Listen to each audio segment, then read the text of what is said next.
So you all know, because we're seeing you book your tickets online.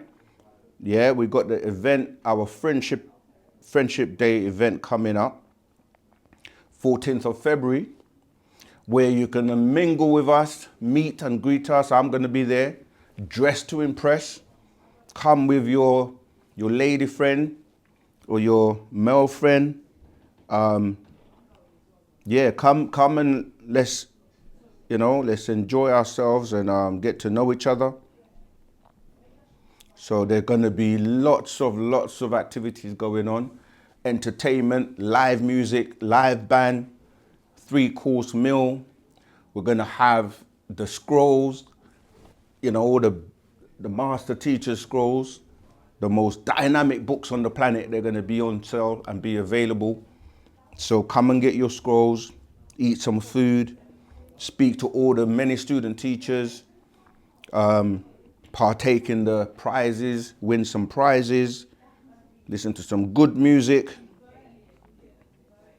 and have a good time. As you know, that day, the 14th of February, we've already done a video on Valentine's Day and its origins as a pagan, one of the many pagan holidays, and showing you where it came from. If you haven't watched that video already, then go and watch that, because we then replace that energy, counteract that negative energy with our Friendship Day. And so, like every other day they celebrate that has its origins in the pagan rituals that put out a certain type of energy, we have to make sure that we're coming with that 9 ether energy, not the 6 ether energy, you see. So yeah, it's going to be a great meet and greet. Last storyteller, Rahubat, greetings. Rita, Rahubat. Daps92, Rahubat. Mars, Jams2, Rahubat.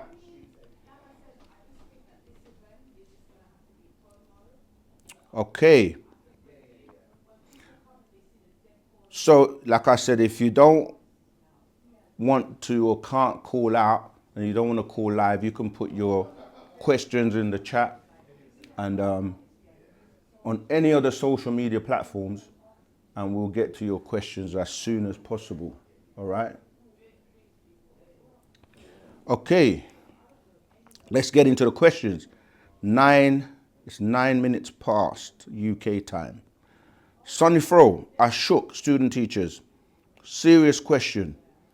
So the birth of man meets woman, or man seed is put into woman goddess, sister of Enlil. So where did the child come, the seed or the woman? It depends. Like when we talk about the birth, yeah, it depends on how far back you're going. You see, most people have been given a fictitious story of creation, meaning that when you're young or when you're growing up and you have these questions within you, like, why am I here? Where did I come from? And how did I get here? You start to look for answers. I don't mean like you personally, like people will say, how did we all get here? How did life begin? How did humanity get here? Yeah. So people will say, let me get the answers. They will ask people, and you're gonna get the religious account, which is gonna tell you, and more than likely it's going to be the monotheistic religions, yeah? So that's Abrahamic religions. You're going to go, depending on what your family are practicing when you're a child, you're more than likely going to be influenced by that religion. And it's going to be Christianity, Islam, Judaism, or, you might come from a different race where you're going to maybe practice like Hinduism or something else. But the main three are going to be Islam, Christianity, and Judaism. And they tell you that life started with this being that created everything in 6 days and then rested on the seventh day. They call him God, they call him Allah, they call him Yahweh, they call him different names. But then when you start to think about that deeply, it doesn't make sense. Because relating to your question, Sonny Fro, who came first, the man or the woman? In their account, the biblical account, they're going to tell you, or the religious account, they're going to tell you that this man is a he, took the dust off the ground, and then he formed a man, okay? And then he took a rib from the man to form the woman. We have a live caller. No? Okay. All right, so they'll tell you that that's how woman came.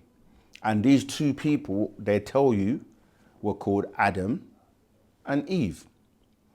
And then they had children, first two being Cain and Abel. So now, what they're saying to you is that on the planet at that time, there were only 4 people, Adam and Eve, and their 2 children, Cain and Abel. And as the story goes on, they tell you that Cain killed Abel. And then he was banished because of what he did, spilling the blood of his brother, etc., etc., and he was banned. And then he went somewhere, and he was afraid that wherever he was being banished to, they were going to kill him for what he had done. So then, apparently, God put a mark on him, and to say to people that leave him alone, like, so now that's the biblical account, but there's so many holes in that because scientifically, yeah, women produce men and women, and men have a navel, which we refer to as a belly button. So everyone on the planet has one. The significance of that is that with that belly button, it means that you had an umbilical cord, which is the cord that connects you to your mother when you're in the womb. This is how you're receiving your nutrients and so on, right? Until when you come out, they cut it. So that will tell you that that story is not even making sense, because the questions you're going to have is like, okay, where did this man come from to create the first man? Because men come from women, scientifically. People who don't want to deal with the facts are going to just start making up stuff. Well, he's God, isn't he? He can do what he wants and he can create himself. But he was already there. So that's not the beginning. And the thing is, if he was there and he's a man, how old was he when he did this, taking the dust off the ground to form the man? How old was he? And does he age? And why does he deal with time? Meaning he created things in 6 days. But he's supposed to be able to do anything he wants by clicking his fingers. So why did it take 6 days? Why didn't it take 1 second? Why didn't it take 1 day? And why does he need to have a rest? Because he rested on the 7th day. After he did all this work, they say, let there be light and let there be this and let there be that. Like magic tricks. Then he has to rest. To rest means you get tired. To rest means you have a need. The almighty, all-powerful, omnipresent, omnipotent, omni as they say, has no needs. And as we go on with this story, it gets even more ridiculous because, as I said, that Cain goes to the land of Nod, there were people there. Then he takes a wife. Where did his wife come from? Where did these people come from? These are basic questions that anybody who's thinking and going to Sunday school and being fed this story going to get to a point where they start to ask questions. And there are questions that they have no answers for, but they will turn it on you and say, you shouldn't question, you can't question God. That's another thing that never made sense, because How am I able to think of the question if he controls everything and knows everyone's thoughts and knows what you're going to do and knows what's going to happen? Clearly, he doesn't know, because if I can think the question, that means he allows me to do so. So why am I being, you know what I mean, put down for asking questions and saying you're blasphemy, and then you're, you know, the name calling comes in because you just want to know, because you want to ask questions. All right? We can go on and on and on and on with this story. We can go all the way from the cover of what they're calling the Bible and the Word, all the way to the book of Revelations, which they're saying is the last book and last testimony and the end of, you know what I mean, world stories. And there are just so many contradictions and so many things that do not make sense. An intelligent being makes things make sense. Okay, so that's the religious account of how we all started. Then you go over to the scientific world, and they tell you, oh no, it was a big bang that just happened, and that's how life began. And then, you know, through evolution and so on and so forth. Then they give you theories like Darwin's theory of evolution, and they talk about how men evolved. But then both of these have holes in them. When you say a theory is not something that's proven, right? Then you start going, okay, what caused the bang in the first place? And then you start to look at genetics, and you start to study anthropology, and you start to look at, you know, where people first popped up in the world, the fossils that are found, and take the DNA, and you start to see that a lot of things have holes in it, they don't add up. Yeah, so to go back to your question, you say, so the birth of man meets woman, or man seed is put into woman, goddess, sister of Enlil. See, when you say Enlil, that straight away ties into a particular creation story, or the Anunnaki stories, because Enlil is the son of Anu, right? Who's referred to as the Most High, and his brother is what? Enki. So straight away, that's a different creation story from, say, different races and cultures around the world.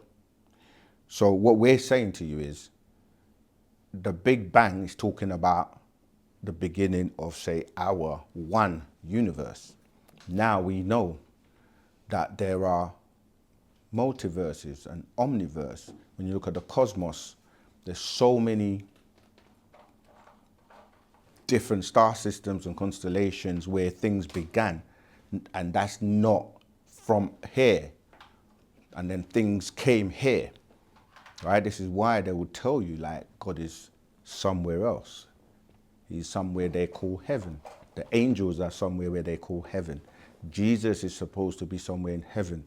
Muhammad is supposed to have received a visitation from a being that was sent from heaven, known as who?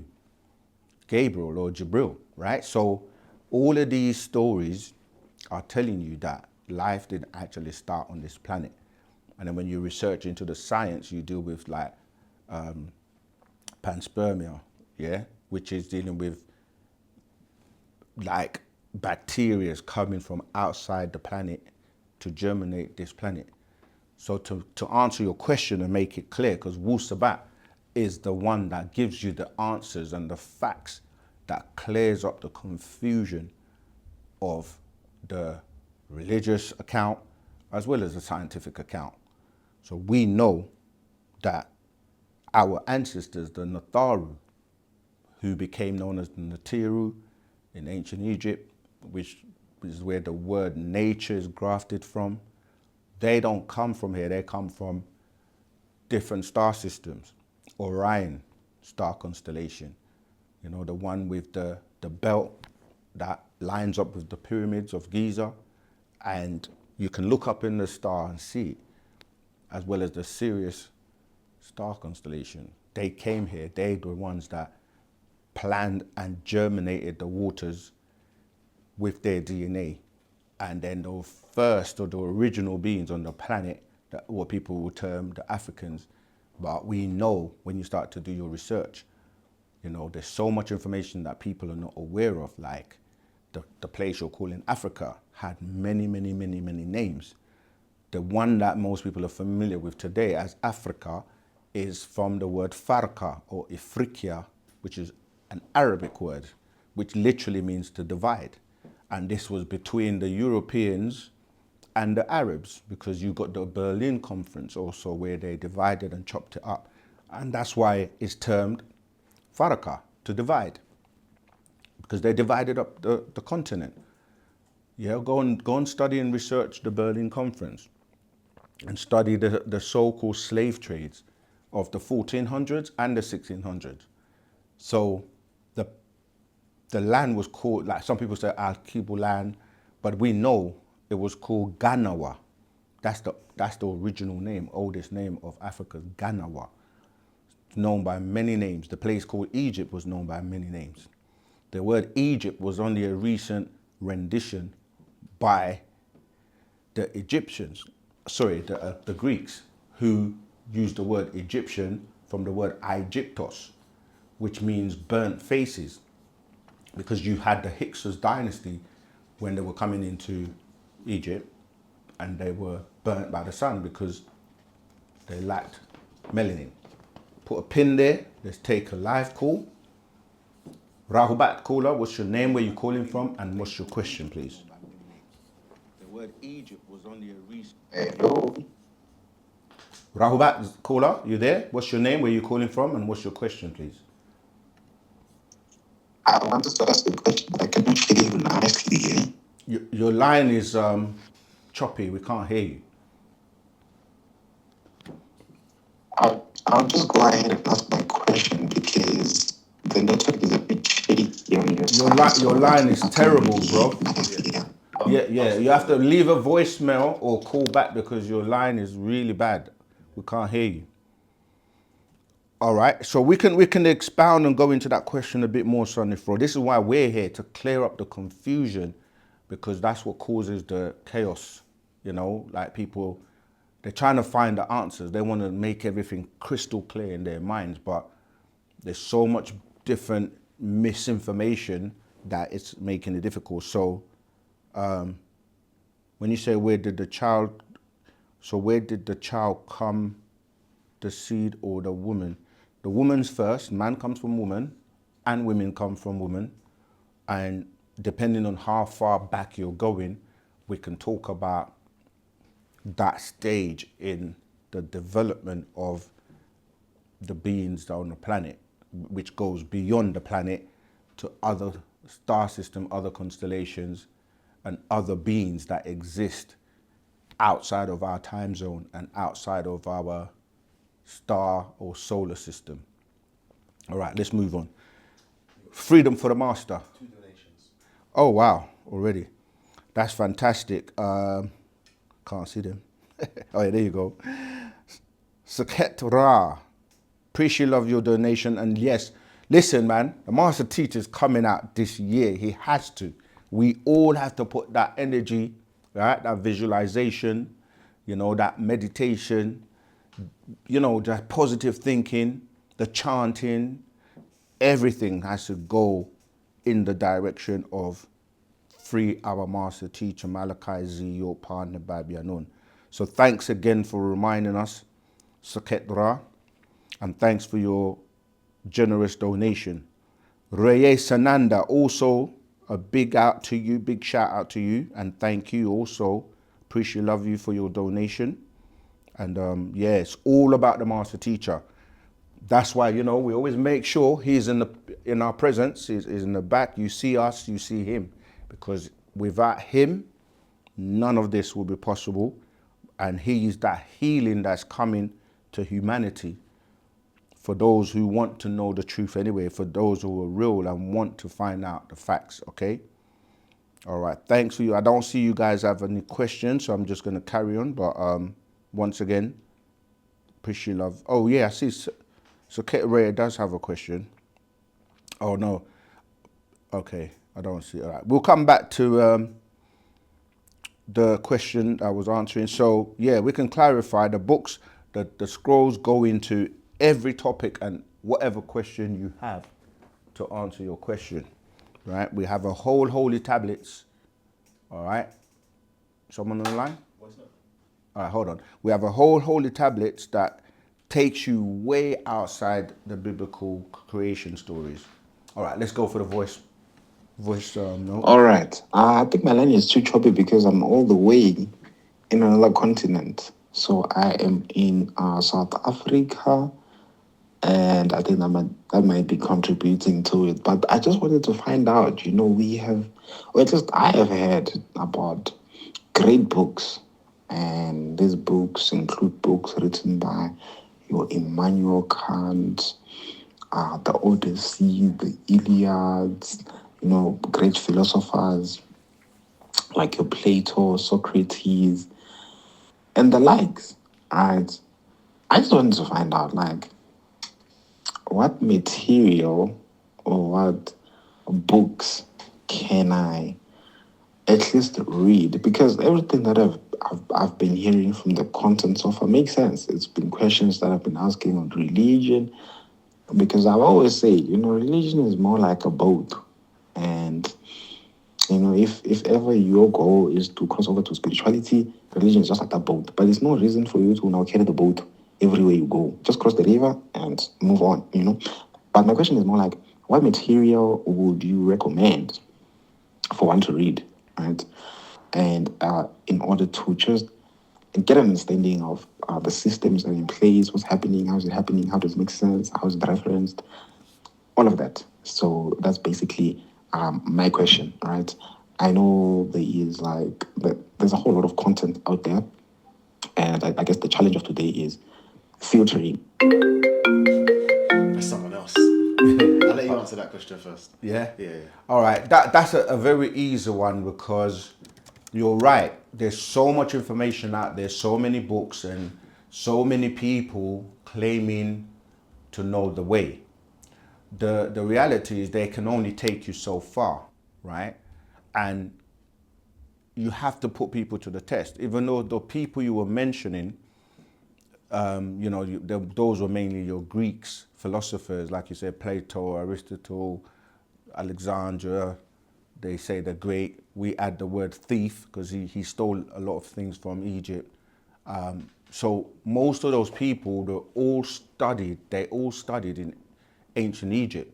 And as I was saying before to the previous question, the word Egypt has had many, or the place Egypt has had many, many names too. It's been known by, people say Kemet, some say we know as Tamaray. There are so many names for that place, just like there are so many names for the continent of Africa, which, as I was saying, the most authentic name is Ganawa. This is where the word Ghana also, you can hear it phonetically, comes from. Because depending on how far back you're going, the landmass was one. People talk about Pangaea or Pangea, right? So, the planet's been here for millions and millions of years.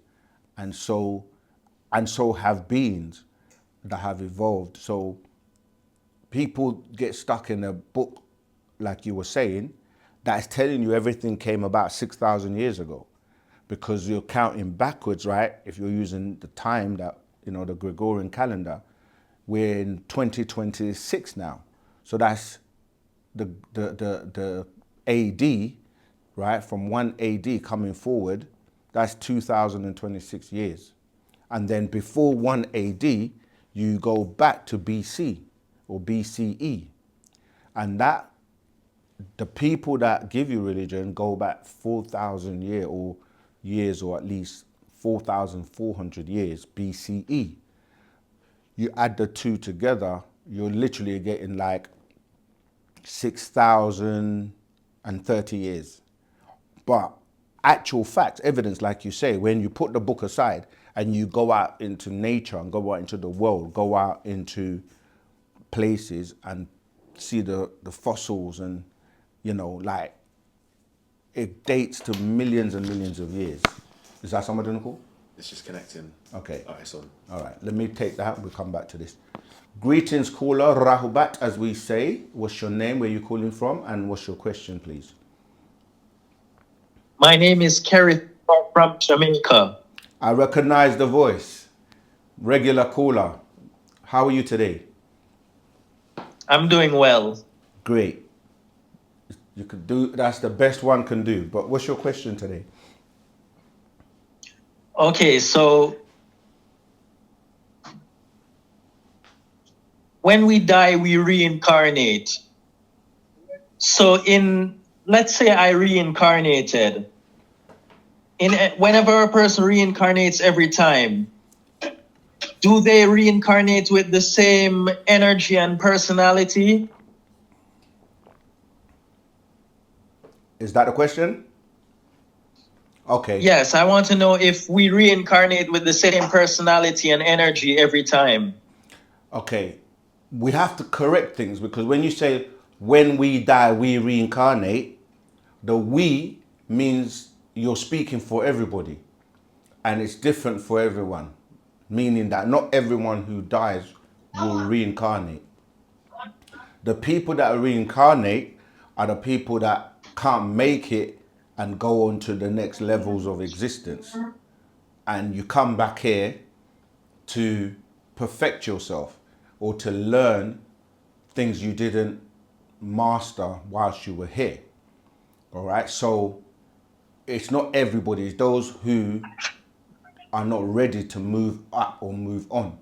And people get stuck here because of the things that they desire that are holding them or pulling them back here, or the fact that they didn't take the time to study and develop their spiritual and their other parts of higher vibrations within them.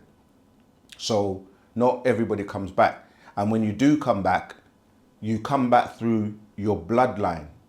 Yeah. And you when you say personalities, the personalities, right, deal with your ancestors, right? So you have, you are composed of your ancestors going back 4 generations. Yeah, so that's what you're saying when you're saying personality. And you have different parts of you, and the simplest way of putting it for people to understand is like we always talk about the physical body, the spirit, and the soul.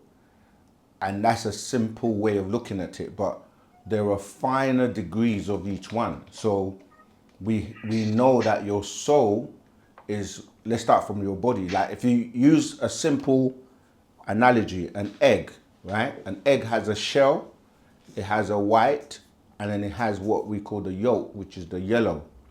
If you look at it like that simply, which is also synonymous with saying being physical, being liquid, and being gas.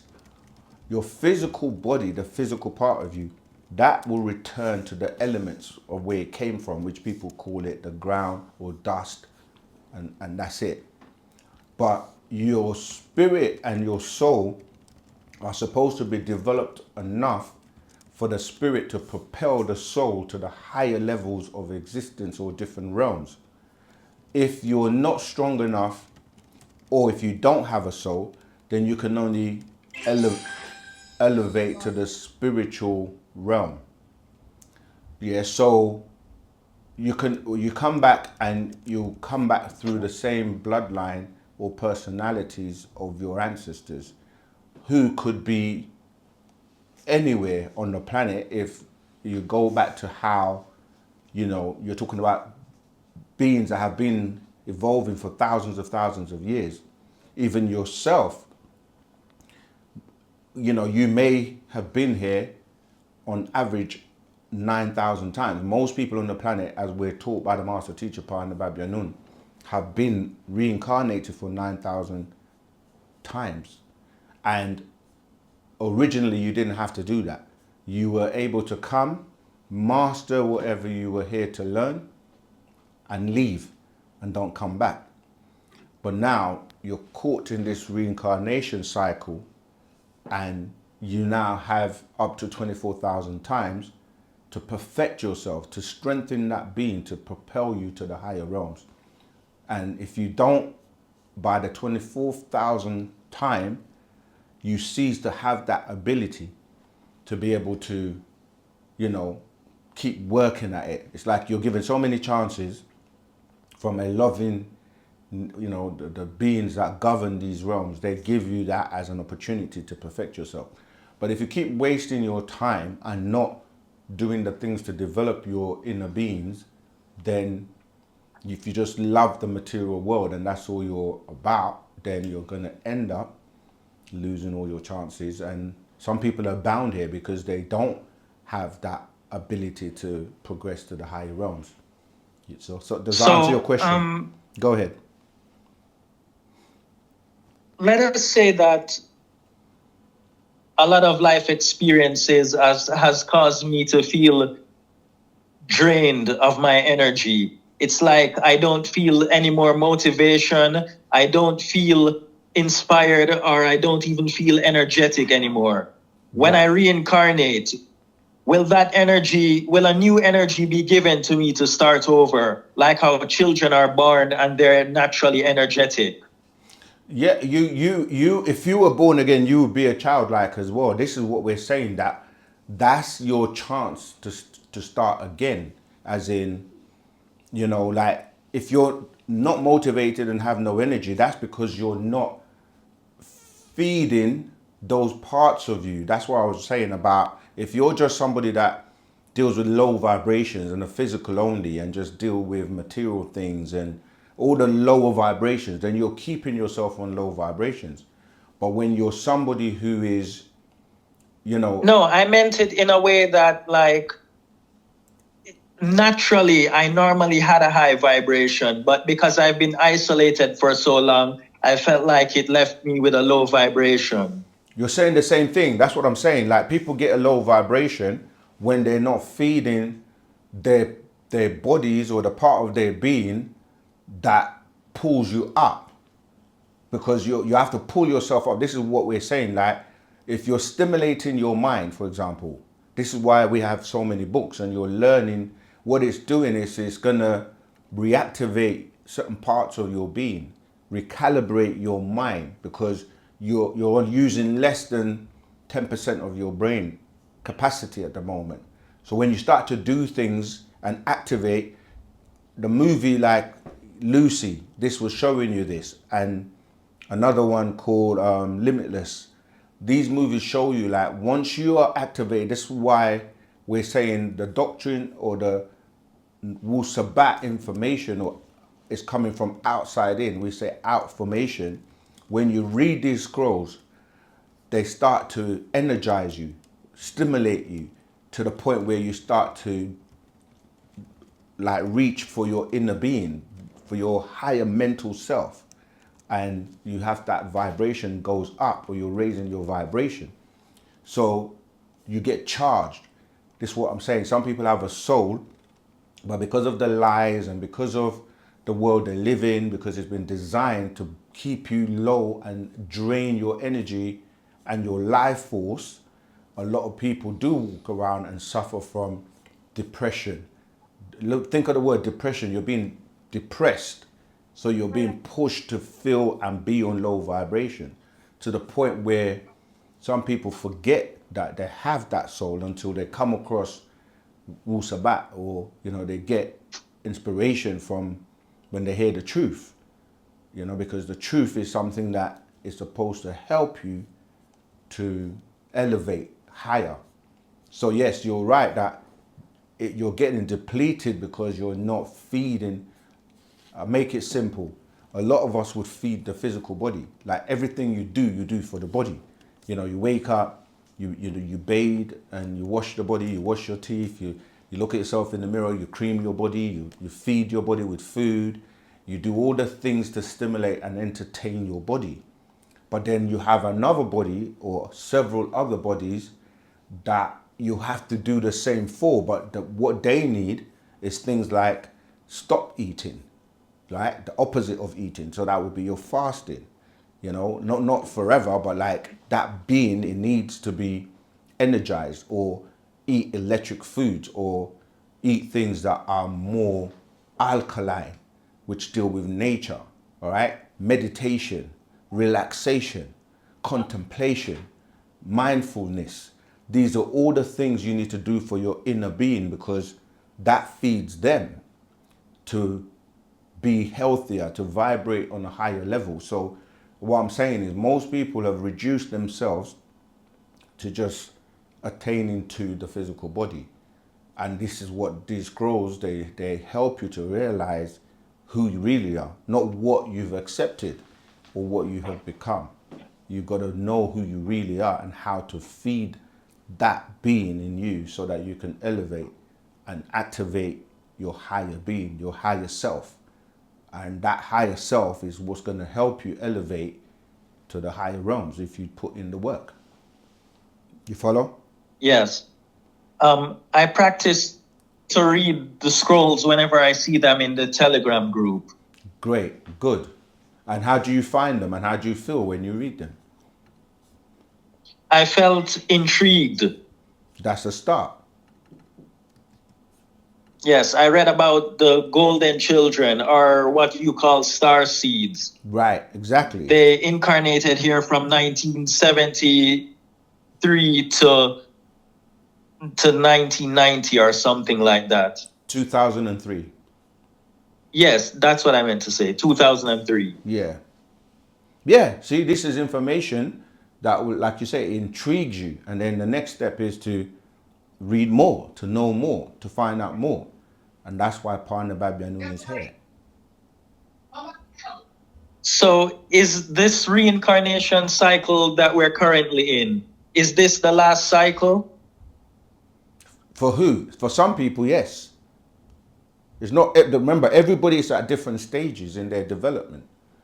But this cycle right now is the cycle that's going to help those beings that have been asleep and have been under the spell wake up and realize what's been going on. So that's why more people are becoming more conscious worldwide.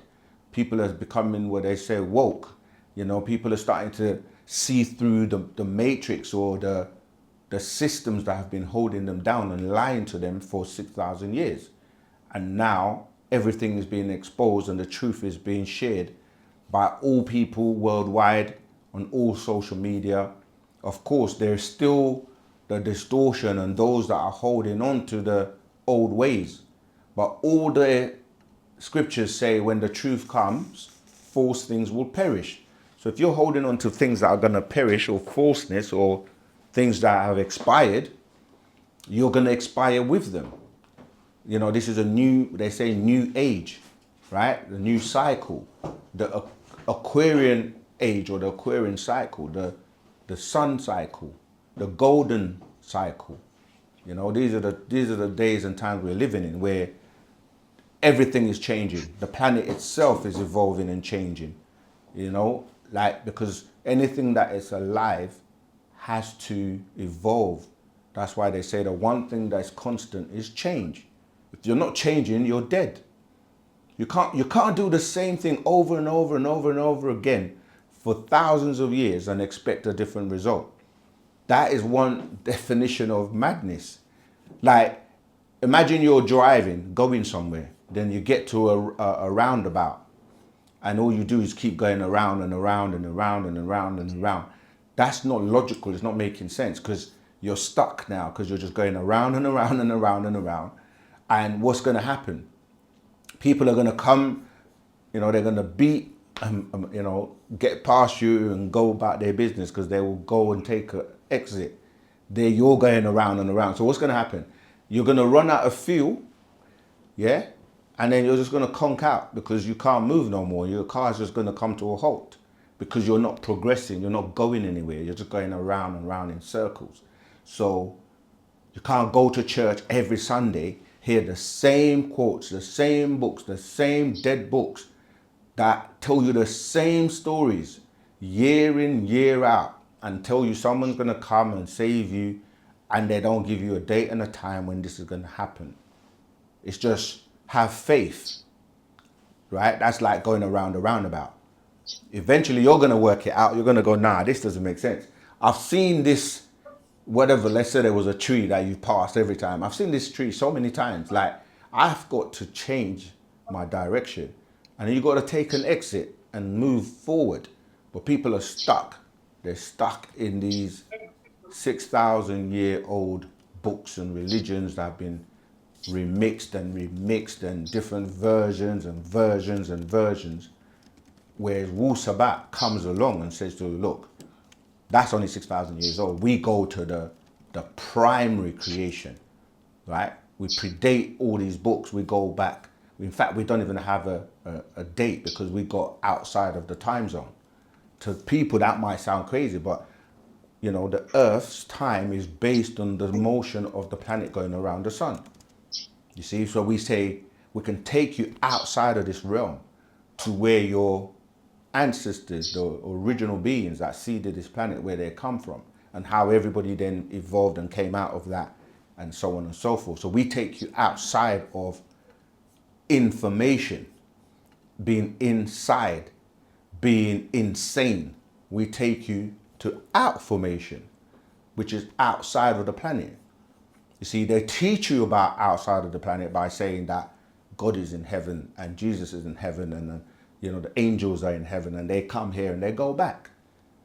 And they say the only way you're going to get there is if when you die or when you're unalive. So there's no proof of that. You see, but we're dealing with extraterrestrial beings that are advanced, that have evolved to such a state that they can come and go. And we have one amongst us from a place outside of the Earth, a planet called Risk, which is in a galaxy called Ilion. See, this is probably the first time some people are hearing this type of information. And he's the one that has been sent here to bring about this new cycle and to crush all the lies and misinformation and straighten everything out for anyone who is willing and ready to make that extra evolution to their next level of existence. So you're preparing for when you leave here so you don't have to come back. But I've been on the phone with you for a long time. We have other callers and other questions waiting. So is that it, or is there a final remark? Okay, I just want to know, if I reincarnate, will I be able to choose who my parents will be, and will I look the same as I do now? Not necessarily, but as I said, is most of us do choose our parents because we have to pass or elevate, and what we didn't achieve in our previous incarnation, we are able to now, like, okay, so I think I've given this example before. If your purpose here was to, you know, do something for humanity, because that's one of the things you do, so you don't have to come back, and you want it to be, I'm trying to think, let's say a musician, you know, like somebody that's going to help people, you're going to leave positive messages. I mean, we could name many people that have done that, right? Let's say Bob Marley's an example, or James Brown, or whoever we can look at. It's gonna be more likely for you to choose somebody in your bloodline who knows music, or who will help you to master that aspect of your purpose. So yes, you can choose parents that are going to help you to achieve what you've come here to do this time. And then let's say you did come as a musician and you became famous and you uplifted humanity by the positive messages and songs that you sing, and then you leave and you leave a legacy, right? So that would make sense. It wouldn't make sense for you to choose parents that are going to be completely opposite to what you're coming to do as a purpose. Do you follow? Yes. But really, your focus shouldn't be on coming back. Your focus should be on, what do I need to do now so I don't have to come back, so that I've fulfilled my time here and I can move on to experience another level of existence. Because this life is not the only one. Like, you can go on to different, like, wouldn't you like to, for example, experience life on another, say, planet or galaxy or universe, and do something there? You know, there are many things you could do, but I'm just saying, like, we shouldn't be focusing on coming back. Coming back is like failure, like, or you didn't make it, so you have to come and repeat. It's like if you were in school, and you know, certain schools, if you don't pass, you repeat the year, and you know, those who have passed, then move on to the next year and the next year and the next year. Like, would you want to repeat the same school, the same class, or the same school over and over and over again? So, you know, like in certain African countries, you got people that are doing like grade, let's say, I'll just say grade 1, and they're, you know, they're really adults and they're not supposed to be in grade 1, but they've been repeating so much that they're not moving on, you know. So the purpose is to try not to be coming back here again, but you need to be taught how to do that, so you don't have to come back. All right, let me move on to the other questions. Thank you for calling. Later. And I'll speak to you again soon. Well, I do. And then Okay, let's go for the voicemail. Voice note. there's so many. Oh, goodness. Yeah, I'm seeing Hey, them okay, coming today, in. let me just ask you one question, bro. Like, you said last time I was listening to your podcast, you said God lied to, he was the first I think person I or know first this being to lie to human beings and stuff in the Bible when you're inditing about the story of Adam and Eve. That's a different caller. Sorry, let me I try think I this. think that's the brother that called her last time, isn't it? No, this is someone else. Oh, Okay, is that the end of it? it's someone else. But yeah. Okay, No, let me just ask you one question, bro. Like, Okay, let's finish you this said one. last time I was listening to your podcast, you said God lied to, he was the first person or first being to lie to human beings and stuff in the Bible when you're inditing about the story of Adam and Eve. You saying God lied to Adam that if he eats the fruit, he's gonna die. So I'm not really getting that because they really died. Was it in a long run or a short run? Because it wasn't mentioned, bro. You get it? That is my question. Okay, let me You just have clarify it. to Right. Okay, expagorate I get the more. question. So, yes, the thing is, the reason you don't know is because you're not reading in the language. The language, the word that's being used for die, this day, it says this day. It's not, oh, you're going to die later or you're going to die sometime in the future. And this is why we say that it's important to study the language.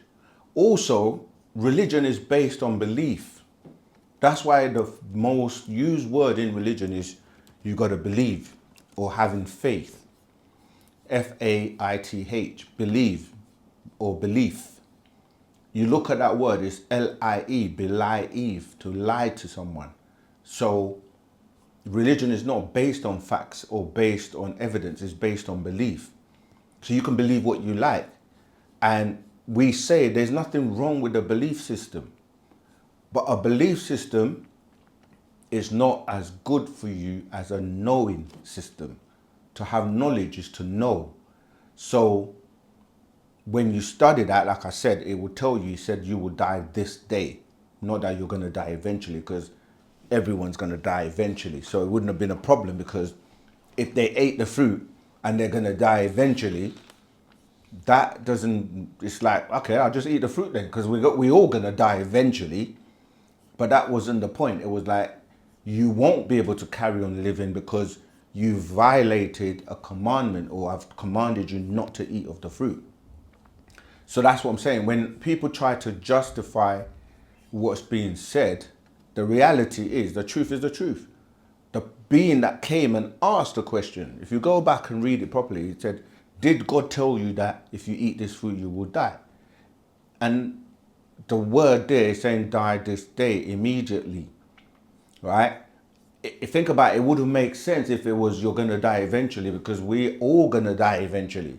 So I would have no fear then to not eat the fruit, because it's not going to make a difference, because I'm going to die eventually. So why would I now be afraid to eat the fruit?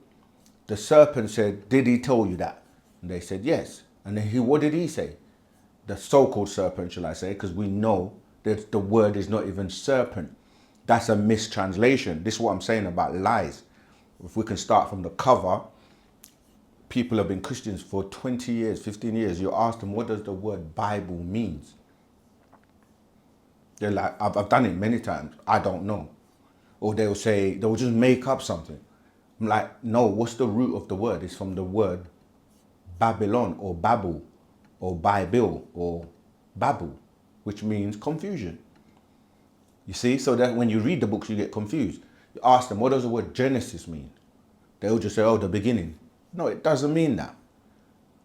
The word is taken from the Hebrew, Barashith, which is bara. Bara means to recreate, to like refill. These days you can just get, smartphones, Google, AI, ask them the questions. They will tell you what it means. Barashith, not Genesis. And it can't be the beginning, because God is there and somebody else is talking about what God did. In the beginning, God created the heavens and the earth. Then he did this, then he did that. So yes, the point is that the serpent told them, if you eat it, you're not going to die. They ate it, they didn't die.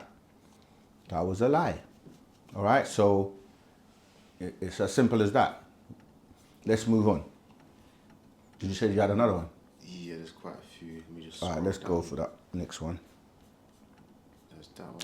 In the meantime, let me answer the... Yeah.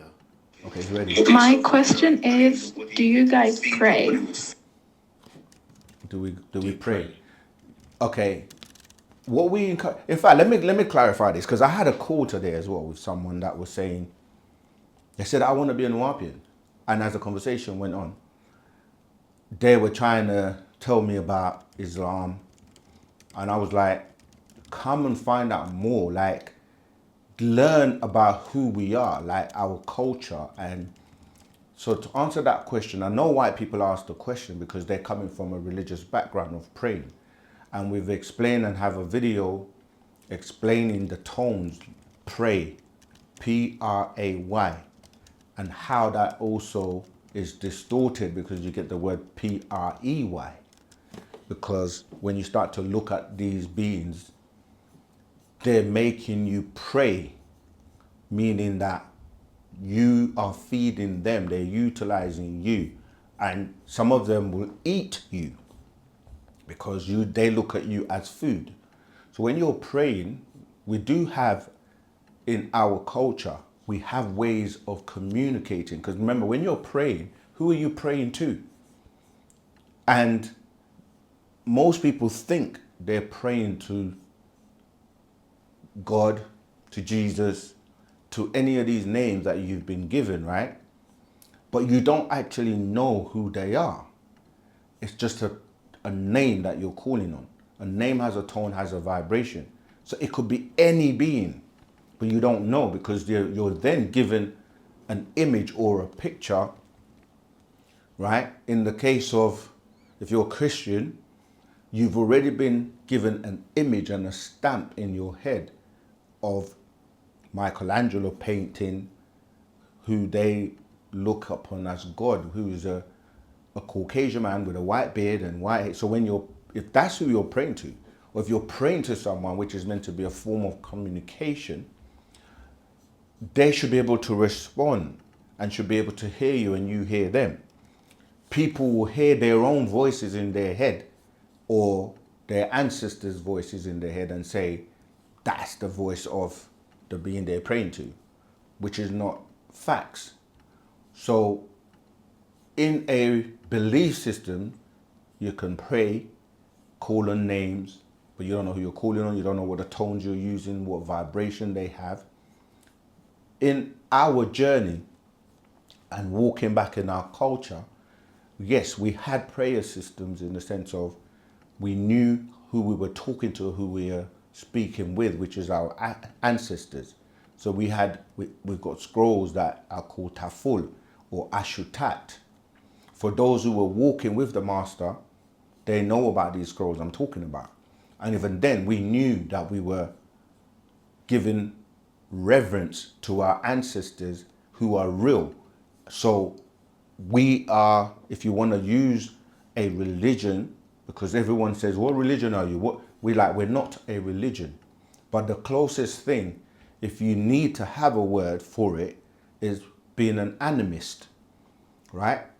An animist is someone who recognizes their ancestors and nature, that we come from nature, we evolve from nature, and we return back to nature, right? Nature operates at different vibrations and different levels. As we've said many times, the physical, right? You've got the plane of force, the spiritual, we go up and up in terms of the soul level, the mental level, the etheric levels. These are higher levels of vibration. So we connect to those and it comes down and manifests as nature, or we say natural ether energy. Or so we've got physical ethers and we've got natural ether energy. So yes, we don't pray to like an unknown God or just call on a name or a tone that we don't know who we're calling on, because most of these gods that you think you're praying to are extraterrestrials, right? Some of them are disagreeable, meaning they're not good, and some of them are agreeable or positive.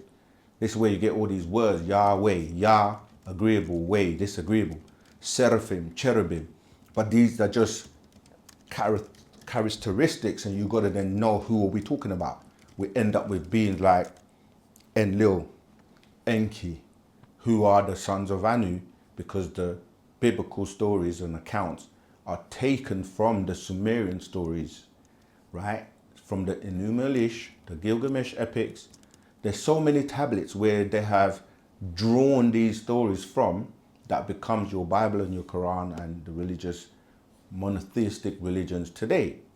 So yes, we do have communication by way of how we engage and speak with our ancestors. We know who they are and we have communication with them so they will hear us.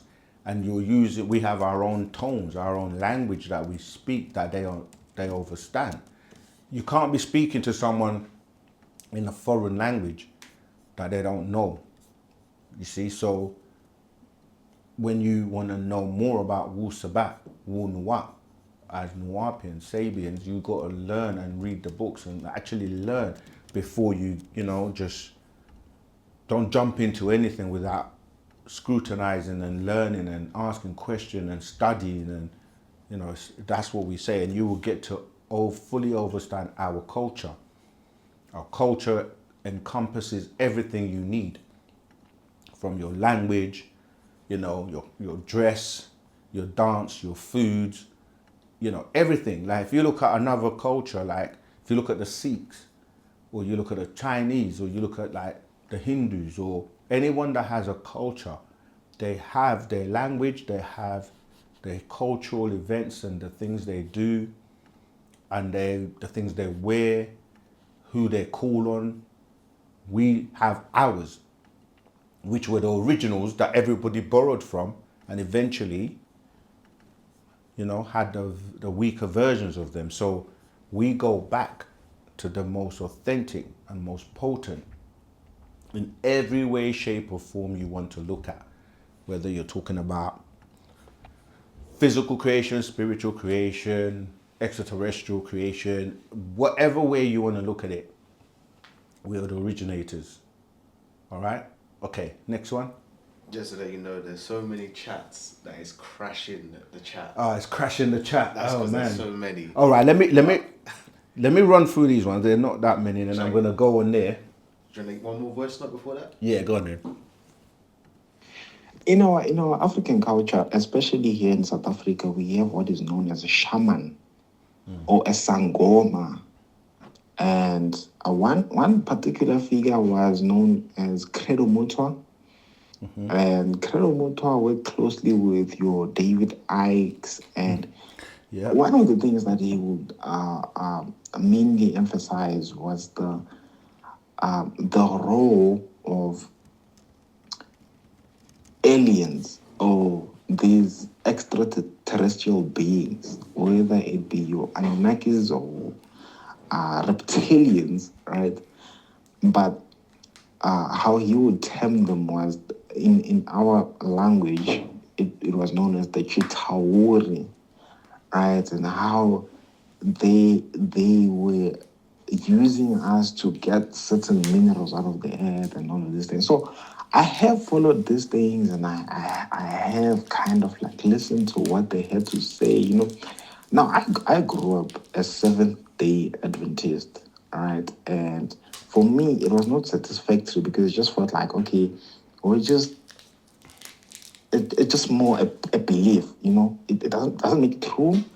It doesn't make it real. It doesn't make it factual. We just believe, right? And it just sort of like felt like a cult. I was heavily invested in it once upon a time, but as I grew and as I began to question and I began to, you know, it's like, okay, but you can't answer what I'm asking you, but instead you want to use like emotional blackmail on me, right? And that's how it ended up feeling like. But I love the way you guys put. Yes, I haven't like watched a lot of your videos. I've watched a couple of videos from you guys right now watching this live, and in my head I'm just thinking like, you know, there is so much to learn, right? But like, how is what you are teaching? How does that link to an African individual, for example? I understand you guys are in another continent, but how does that link to an African individual? Because my chat has always been, you know what? As Africans, we need to go back to the not even the beliefs, but the practices that our ancestors had. We need to go back to that because there is some truth to that. You understand? Instead of just following this European type of system, you know.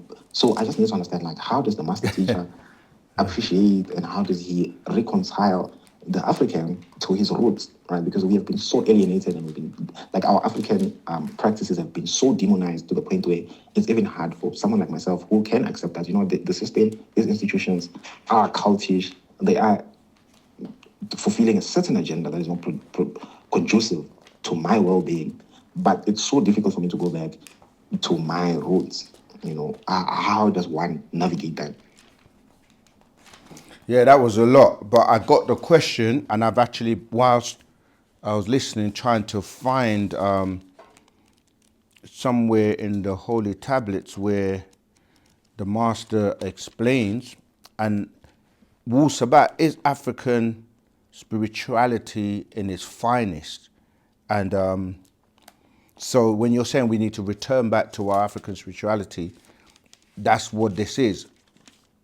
However,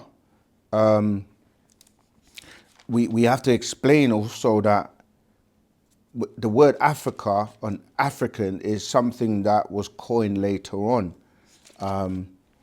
So yes, what you're talking about, here we go. I think I've found it. I want to see if I can. Yeah, what you're talking about with David Icke, and because remember he went to visit him in South Africa, and they're talking about the Nomos, right? Or Nomo. Nomo was the being that came, and Nomos is the plural of Nomo. And what you're saying is that they were mapping, and the information that they received, which is an extraterrestrial, and they came out of the waters, and you know they were basically telling them about the Sirius star constellation. This is the Dogon tribe, okay, and that where they came from, they showed them maps and they drew, you know, Sirius A, B, C, and this was a time when, right, here you go. This was a time where the Western world, their technology, they didn't have enough apparatus or enough knowledge to be able to map these star constellations. But eventually when they did, it matched up exactly to those I'm just trying to see where I can read it from because it's such a lot of information. But yeah, if you've got the holy tablets, if you go to from around page 346 or 345, all right, I'm going to read a bit for you, which covers the question. Right, I'm going to read from verse 154, which is on page 345. Yeah, it says, the Nubians or Dogons refer to them as Dogri, or plural Dogri, meaning ugly water beings. The Dogons speak and teach what they have been taught by the Dogri today. They have knowledge about the universe, star formations, and constellations without the aid of telescopes, right? The maps that these Dogons have are so accurate that they match modern maps of today. If you look up at the sky, the brightest star you can see is the Sirius, right? Venus, which is originally called Lahamu, and Jupiter, which originally is called Kisha, are often brighter than, and it shows you the picture of the father of Urugu and Nomos. I don't know if you can see that, but because these beings are reptilians that did come out of the water, okay? And like I said, there's so much information on it, but it gives you all the star maps, but it says they are not stars, they are planets going around our own sun, which is a star itself. And then if you keep reading and reading and reading it, it will explain to you that information that you're talking about. And I'm just going to jump a little bit. Right, I'll jump to 187. On April the 23rd, 1994 AD, the stars Sirius A and Sirius B crisscrossed in front of each other, which happens every 9,000 years. Energies were shot down to the planet Earth to rejuvenate the Dogon. Sirius B is composed of a special kind of material which is called Sagala, from a root meaning strong, and this material does not exist on the Earth. This material is heavier than all the iron on Earth. Sirius B is made up of super dense matter of a kind which exists nowhere on Earth. All this forms the most sacred and most secret tradition known to the Dogon, the basis of their religion and of their lives. The Dogons also say that there is a third star in the Sirius system, which they call the Emiya star, which they compare to the Digitaria. They say that it is 4 times light in weight and travels along a greater trajectory in the same direction. They say that Emiya itself is the son of women, a little sun. The Dogon have knowledge that the planets revolve around the sun. Planets are called Tolo, if I'm pronouncing this properly, Tolo Tanazi, meaning stars that turn around something. The Dogons refer to our solar system as Ogos, placenta, whereas the system of the star Sirius and its comparison star satellite is referred to as Nomos placenta. Nomo is the collective name for the great culture and founder of civilization who came from the Sirius star system to set up society on the Earth. The Dogon have recorded this information given by the Nomo long ago.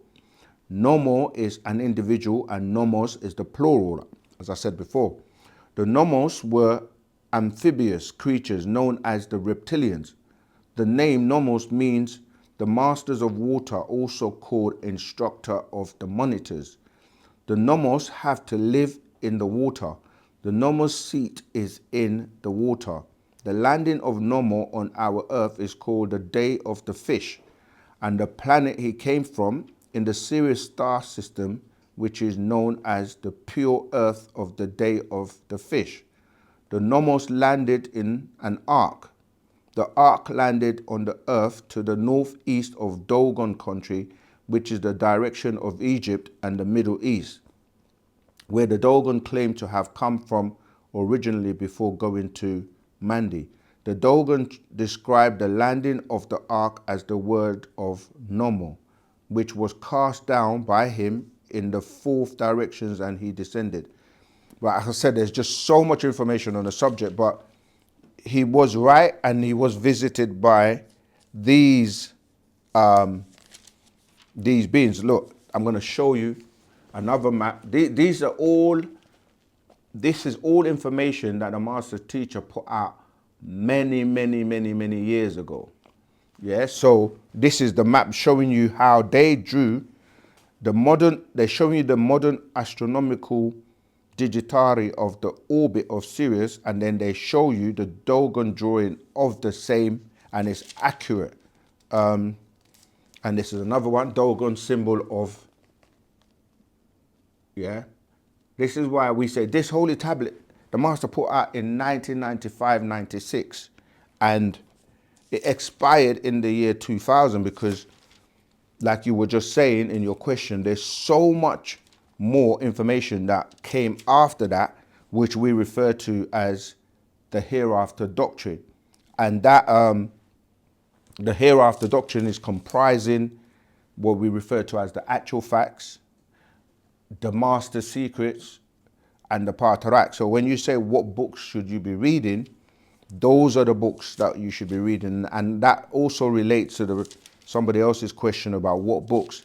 The master teacher has put out over 1,000 books, and the Dogon and the whole, story of the No More, every story you can think about is in this scroll from the religious perspective, in the sense that all that they were trying to convey,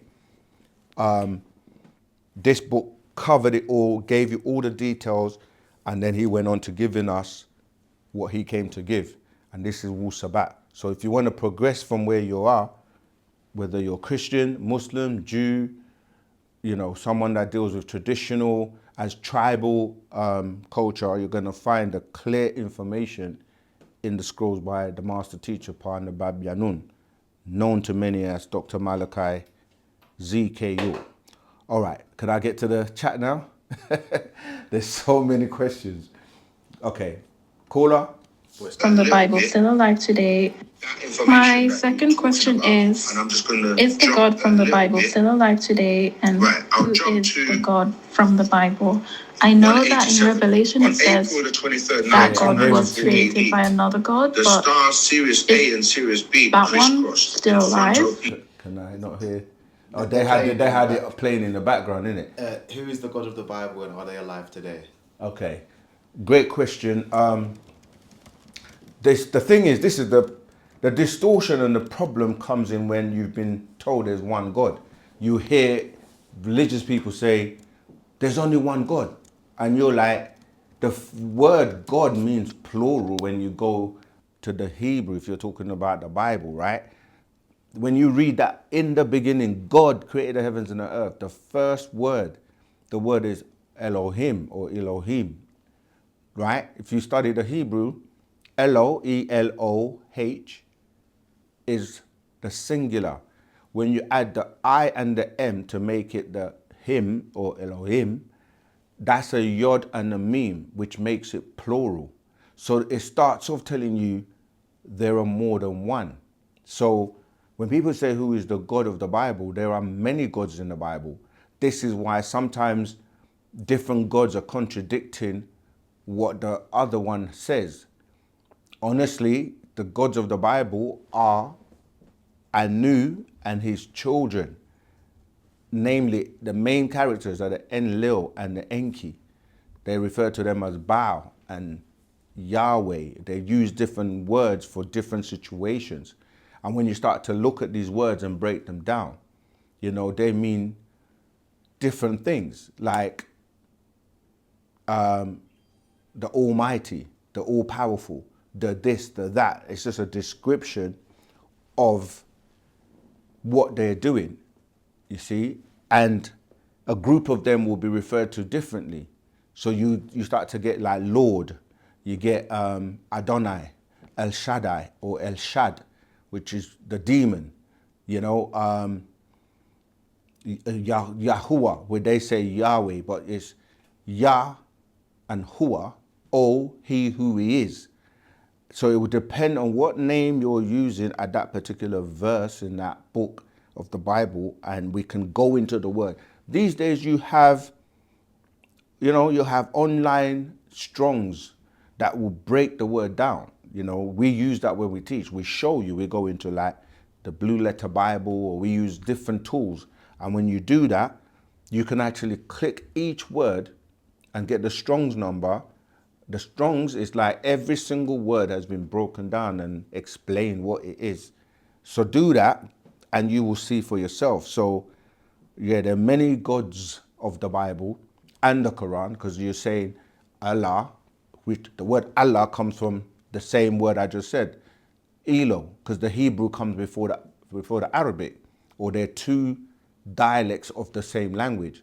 That's why you can literally hear when you say, you know, when you say words like in the Arabic, you can hear it in the Hebrew, right? So you have the Allah, you have Alat, female, and they had children, you know, and then they got Allahumma. So you have to study the Arabic and study the Hebrew and compare them together. But like we say, we study all of these things because we have to help break it down for people to see the actual facts and truth. Because the Islam and, you know, Islam and all that just goes back 1400 years. The New Testament, 2000 years.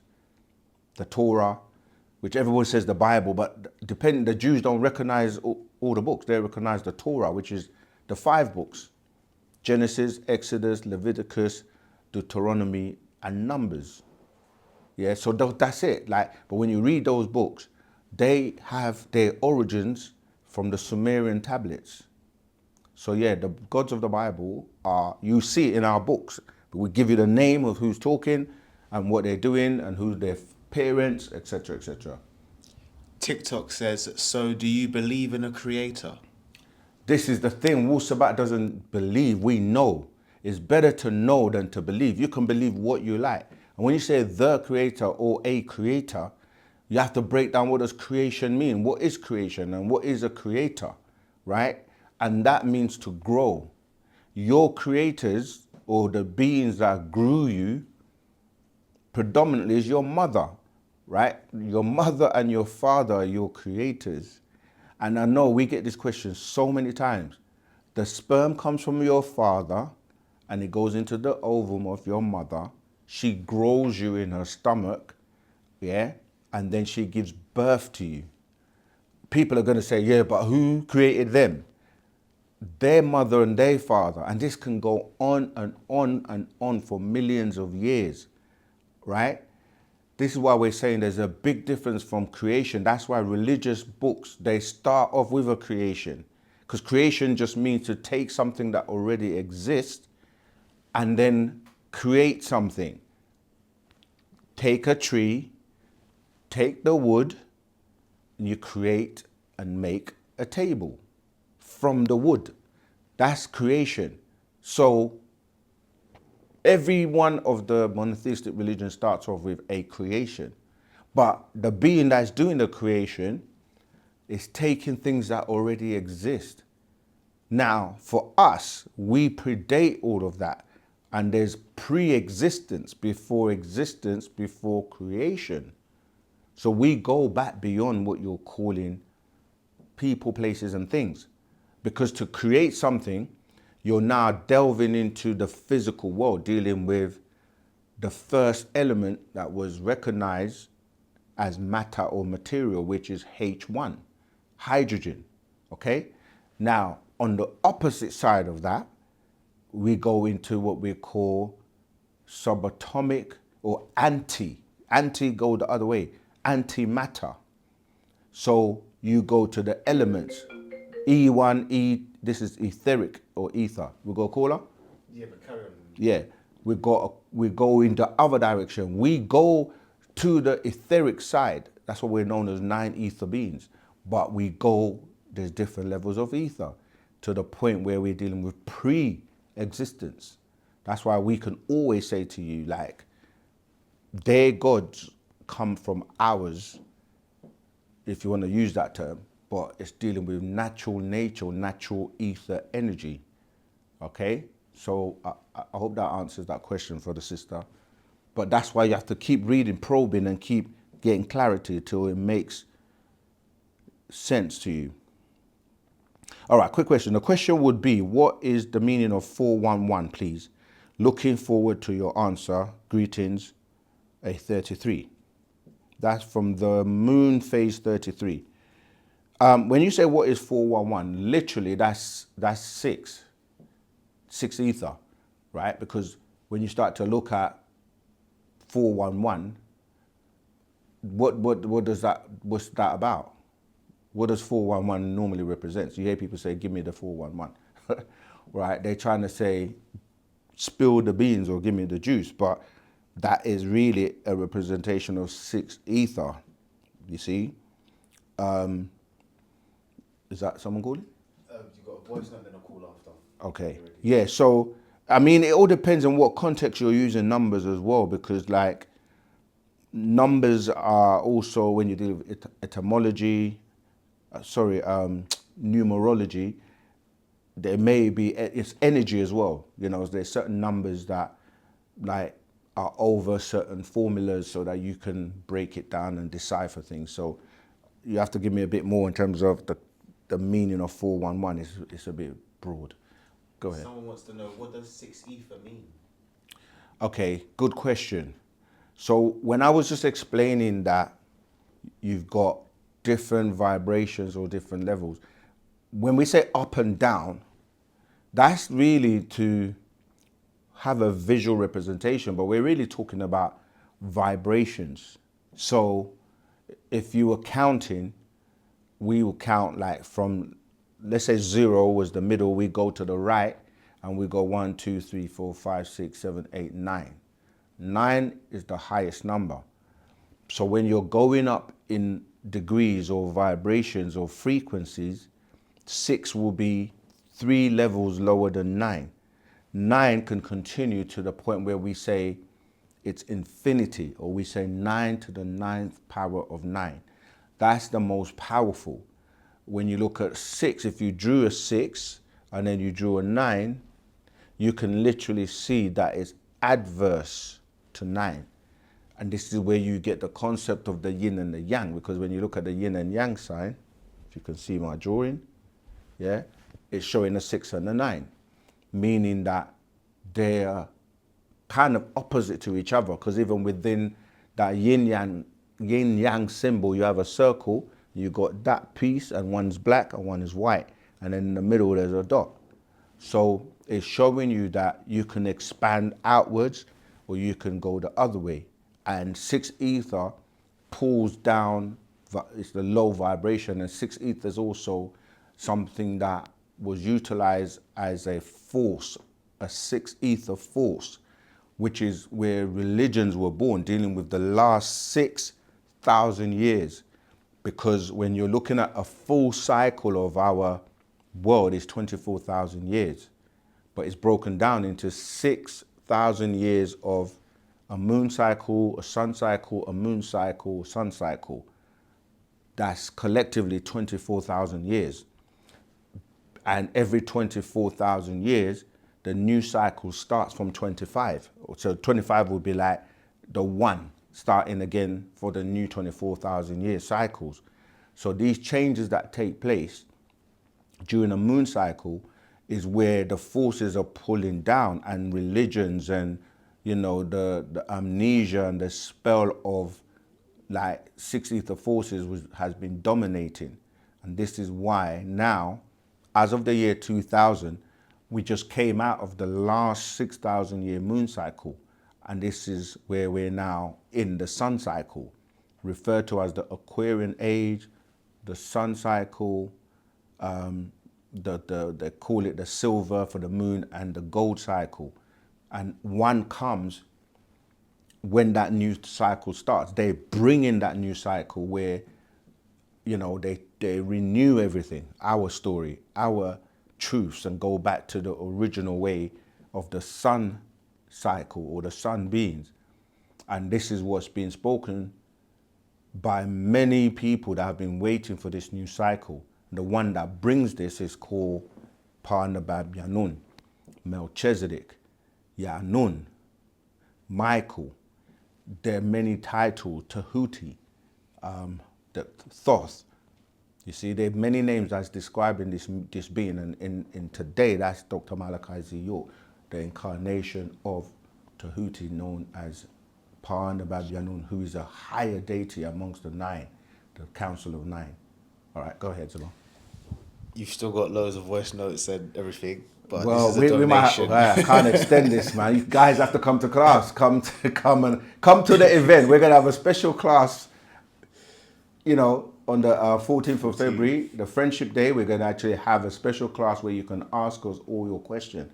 And if you can't make it because you're so far away in another country, we have an online ticket, right? With the code OSM, you get a discount. Yeah, so you can join that live stream from anywhere in the world on the 14th, and you'll be able to ask us all your questions as well.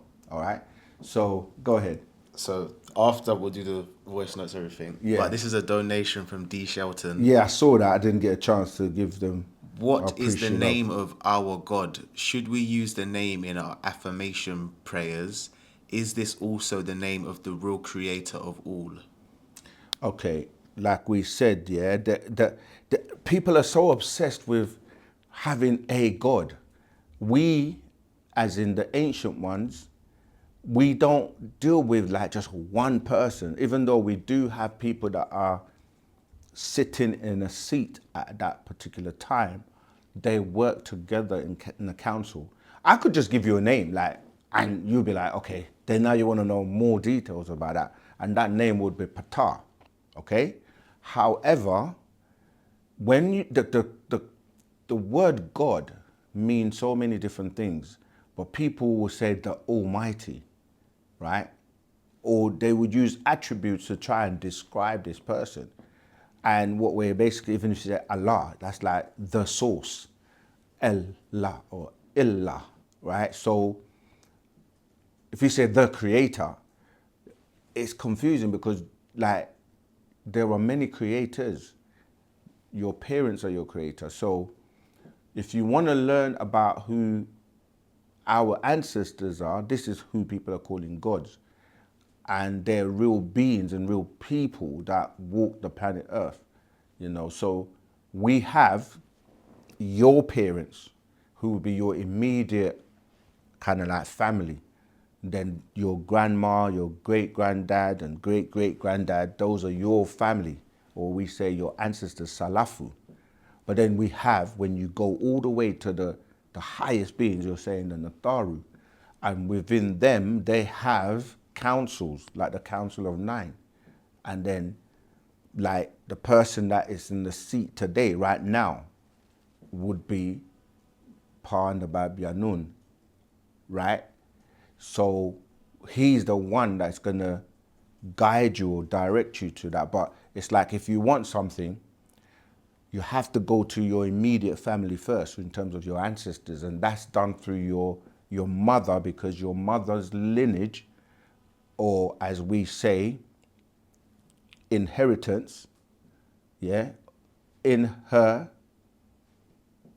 heritage, in her heritage, right? So she is the one you link up to first because she holds the mitochondrial DNA, as all the females do. They're the ones that pass that from daughter to daughter to daughter to daughter. So that link has to be there first. It's like people want to bypass their ancestors or their immediate family.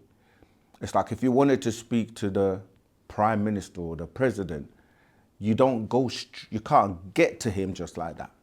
You know, he will have MPs in your local jurisdiction that you go to first. And then depending on the seriousness of the situation, you would call on the higher forces. So you have to know who our ancestors are, not just your immediate ancestors, but going all the way back to, you know, like the first ones. And that's how we do the connection. So, but yeah, like I said, I could just say to you, Amun. I could say Ptah. I could say Atun. You know, there are many, many different beings. That's why they used to say what? Egyptian gods, the pharaohs, they call themselves gods. Because there are many, there are more than one. This is where they borrowed religion from. Read Revelation 3:14. Right? And let me see, I might even just try and see if I can get it, but we've got so many questions. Let me just pull up Revelations 3:14 quickly. Make sure I'm giving you the right quotes. Because the reason I'm telling you to do that, because especially for Christians, yeah? Let me see. Revelations 3:14. I've just gone on blueletterbible.org on the website. You can do this too. And it says, if you look at, it says, and unto the angel of the church of the Laodiceans write, these things saith the Amen, the faithful and true witness, the beginning, hear this, the beginning of the creation of God. Read it yourself. So God had a beginning, yeah? He had a creation. So Amun, where you say the word Amen, right? This is of course in Greek. But if you go to the Strong's number and you look at the translation from the Greek into the English, where you see an angel is angelos, and where you see the word, you see Amen, when you study the languages, Amen, which is said at the end of every prayer in the Christian world, and in the Islamic world, that will be Ameen, right? With the E, and in Hebrew, Omein, that Amin, like when you look at the vowels, you can interchange them. So Amen is Amun. And that's what the word faithful means, the faithful one, from the root word Iman. Yeah? So that Amun was there and he witnessed, right? He witnessed the beginning of the creation, right, of God. And because it's Greek, the word God is theos. So Amun is an Egyptian deity, and he was already there, and he witnessed the beginning of the creation of God, which is telling you they grafted theos, the Greek, from Amun, the Egyptian, because all the Greeks went to study under the great Tahuti in ancient Egypt. All the Greeks that you call philosophers and, you know, they all went to Egypt, and some of them stole the knowledge. So, like I said, like you can now use these tools and they will tell you everything. How can Amun witness the beginning of the creation of your God, Theos? All right, let's go to the next one because I want to get through these questions. This one's a voice note, and then after I've got to call back Dre. All right. Order these things because we have to help. I wanted to ask a question about homosexuality. You know, I asked in the chat why families have multiple people in the family like this. And I do have a lot of people in my family like this. And I asked because I'm always getting approached by, quote, bisexual women or bisexual men, but I only like straight men. And I was just wondering, like, am I carrying some type of spirit on me, or maybe like a family curse? The reason why I get approached by people like that, or because I have family members like that.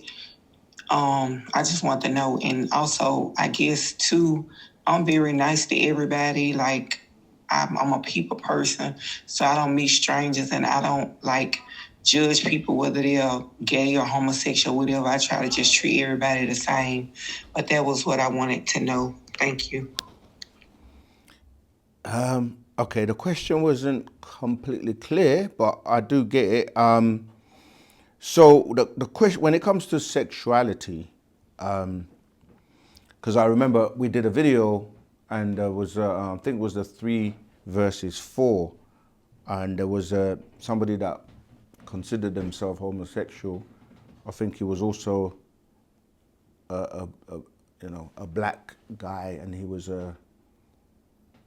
also, I don't know if it was a vicar or what, they use all these names like priest or vicar and all that. But he was, when I said it's your preference, he said, no, it's not a preference. And then we used the word orientation, which he was a bit more comfortable with.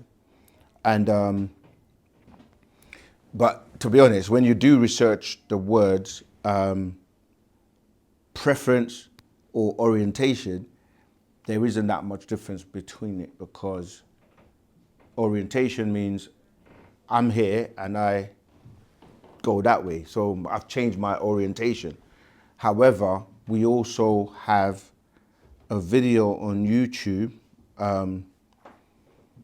called Garden. I'm going to find it because Guardians. I'm going to find it because that video. Oh, here we go. Hold on. Let me just find it. Guardian. I think it's Guardians and the Gateways. Because this is so important to watch and listen to. I want to find it so I can give you the exact title. Because this whole topic of homosexuality is very complex, and I will explain why. Yeah, here you go. Right, if you were to search on YouTube, Outformation class, yeah? So instead of information, use the word Outformation class, gateways, as in a gate, Gateways, and their guardians, right? So and then ANDTHEIR, guardians.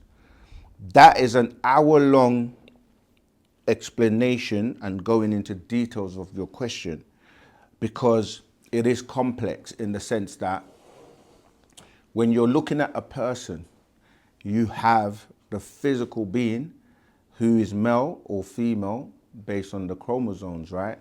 X and Y or XX.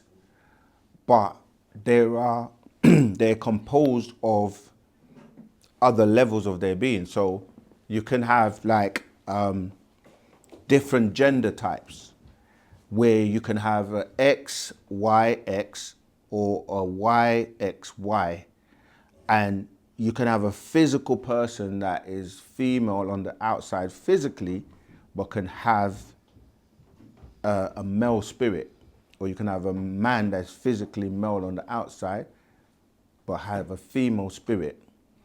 A lot of people don't understand or haven't been taught about this science, which leads to how people say, I feel like a woman. I've always felt like I'm a woman. I think I'm a woman, because the way they are on the inside is a female spiritually, or a female spirit.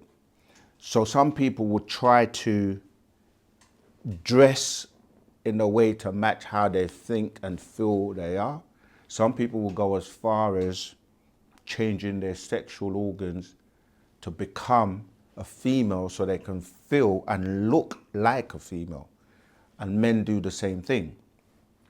You also have agendas on the planet by different extraterrestrial beings who affect people's hormones, like with various foods and various foods like homogenized milk, right? Because milk and certain dairy products do affect your hormones.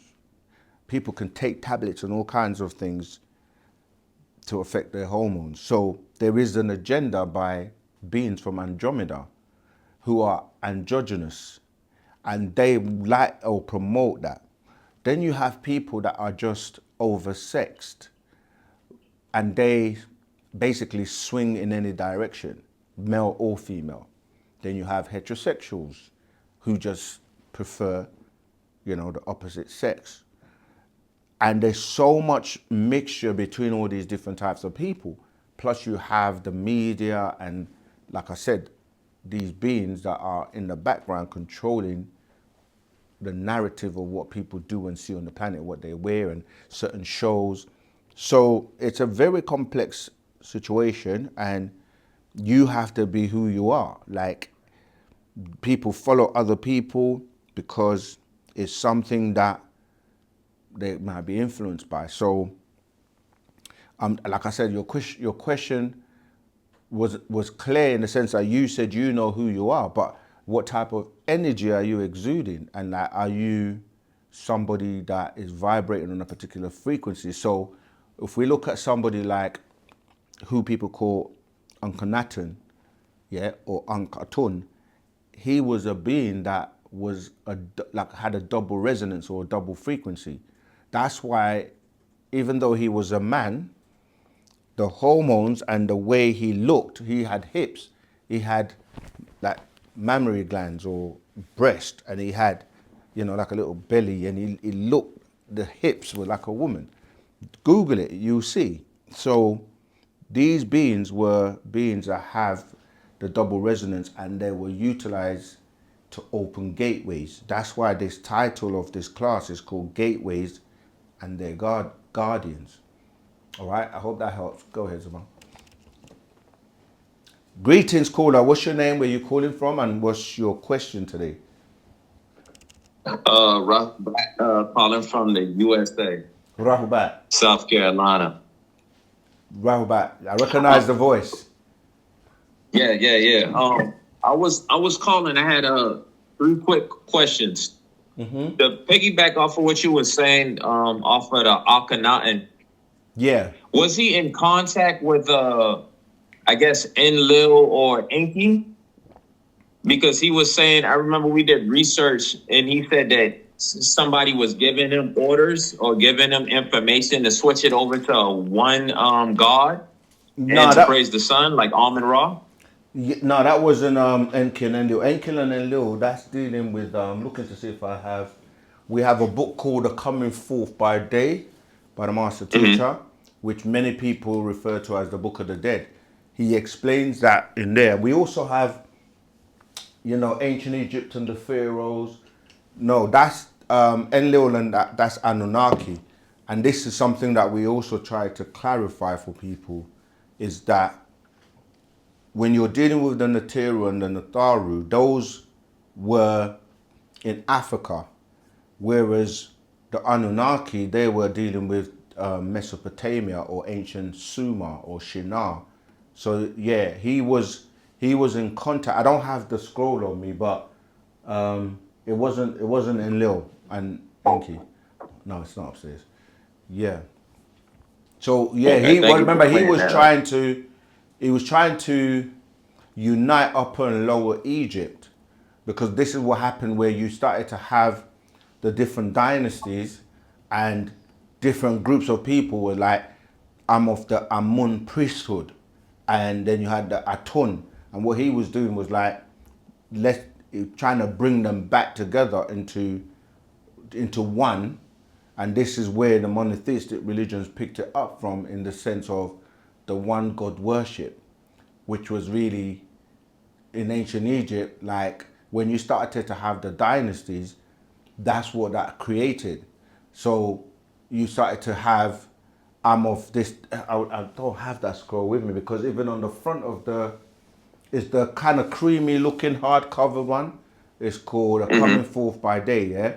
The Master shows you that even the different dynasties. So with us, we go, that's why the Master was saying, when people like Dr. Ben were talking about ancient Egypt, he was explaining that what the people are trying to do now is recreate the situation we have in religion, where you have so many different denominations, and even though people will say we're Christians as one, but then you'll have Seventh-day Adventists, Catholics, Protestants, Jehovah's Witness, and the list just goes on and on and on. So he was like, what you're doing when you get to Egypt, even though you're thinking that, okay, I'm now conscious and I'm not dealing with Islam and Christianity and I'm going back to that route. When you get there, you're going to be confused because they've ran ahead of you to create these different divisions of I'm of the, this dynasty and that dynasty and that dynasty, and then it started to create the same divisions and confusions. That's why we go back and go pre-dynastic and go back to where we were one and dealing with the Pataites. But when you get to Egypt today, a lot of people get lost because what you're calling Egyptians today are not the original Egyptians, right? Because they go back to Abraham. Because remember, Abraham had 3 wives, Hagar, Sarah, and Keturah. Well, Hagar was an Egyptian. So people tie into her, and the child that they had was Ishmael. So where you get problems between Ishmaelites and Israelites, so they don't realize that they're of the same family. It's just that obviously one ties into Hagar, and then the other one, the Hagar ties into the Ishmaelites by way of Kedar and Muhammad, or the real original Prophet Muhammad. So Uncle Nathan, that's where we started to get into this, the divisions of the different Upper and Lower Egypt, and they were starting to kind of fight each other and have different loyalty to, like I said, to Amun, to Atun. And so it was like, okay, let's just try and bring it back to one. And that's what he was trying to do. But he was one of the the people that were able to open the gates. Because when you look at the Dendera map, you will always see pairs of beings, and these were the ones that had a double resonance, and they were needed to be able to open the portals. To open the portals, absolutely, yeah.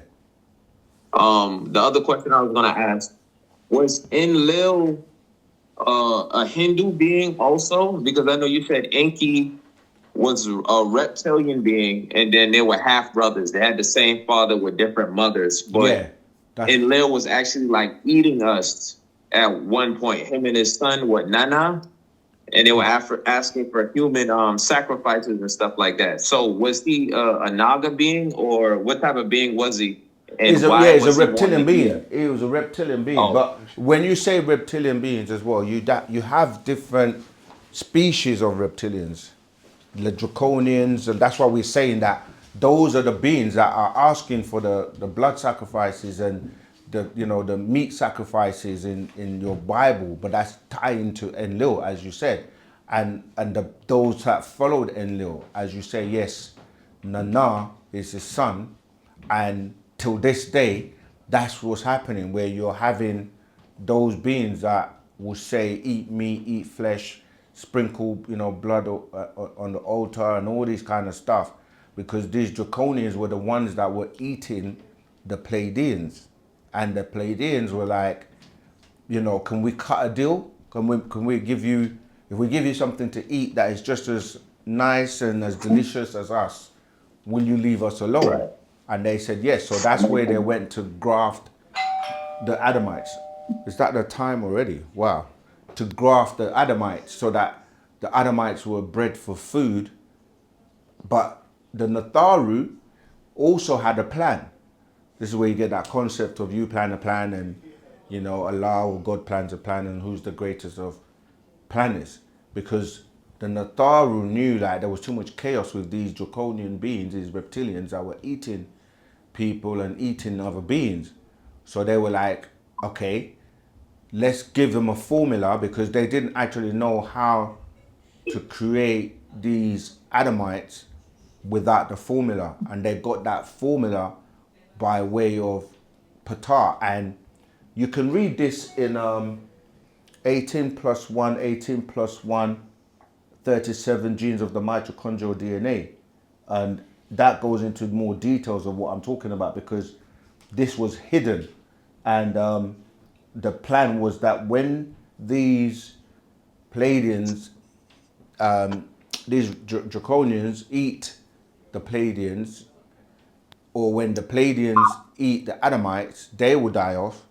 And then, the the draconians that continue to eat them, they will also die off, so that we can get rid of that that chaos from these flesh eaters, you know. So yeah, Right. the story is a lot deeper as well. But yeah, you're on the right path, definitely. And then last thing I was going to ask about, we used to practice alchemy back in those ancient times, and still today, we're still doing alchemy.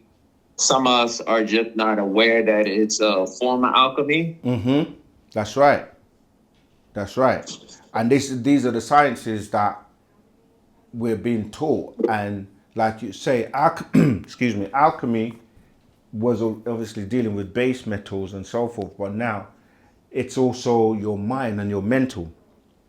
So you can, like, you know, you hear people talk about intentions, like you can hold water, but that's not to, because some people may take it a bit far or don't know what they're doing and think that if you just hold water and even though your intentions or your energy can actually transform it with the tones and the vibrations that you utter, because we are able to, like our elemental beings, they were that's one of them, you know, as who, because we're saying the creative force of will, or the personification of, you know, transforming things by just words. That's where you get the story of, oh, Allah or God just says, let it be, or kun fayakun, and it is. These words come from our ancestors who are elemental beings, like, you know, Hika, Sia, or would I say Saya, and you know these these are those types of beings. They're able to, and the Natharu, they're able to literally through their mind and just saying certain tones can manifest things. This is where the stories go watered down into etheric beings. Yeah, that's Okay. right. Because I noticed last time you said that comment when you were answering somebody else's question, and I came to realize too that majority of the stuff that we see in movies or pretty much cartoons, like growing up in the 90s, is our story, but it's been whitewashed with like whiteface or a different complexion. Yeah, that's Because correct. they talk about it in like Marvel comics and X-Men and all that. They're All of showing that. all these people with powers and stuff, and that's based off of us, Yeah, but they don't look like us. that's right. That's right. They just change the stories like everything else. But yeah, that's correct. Yeah, we got so many questions to get through. So again, I'm gonna have to cut you short. Is there anything else? That'll be it. Thanks. All right.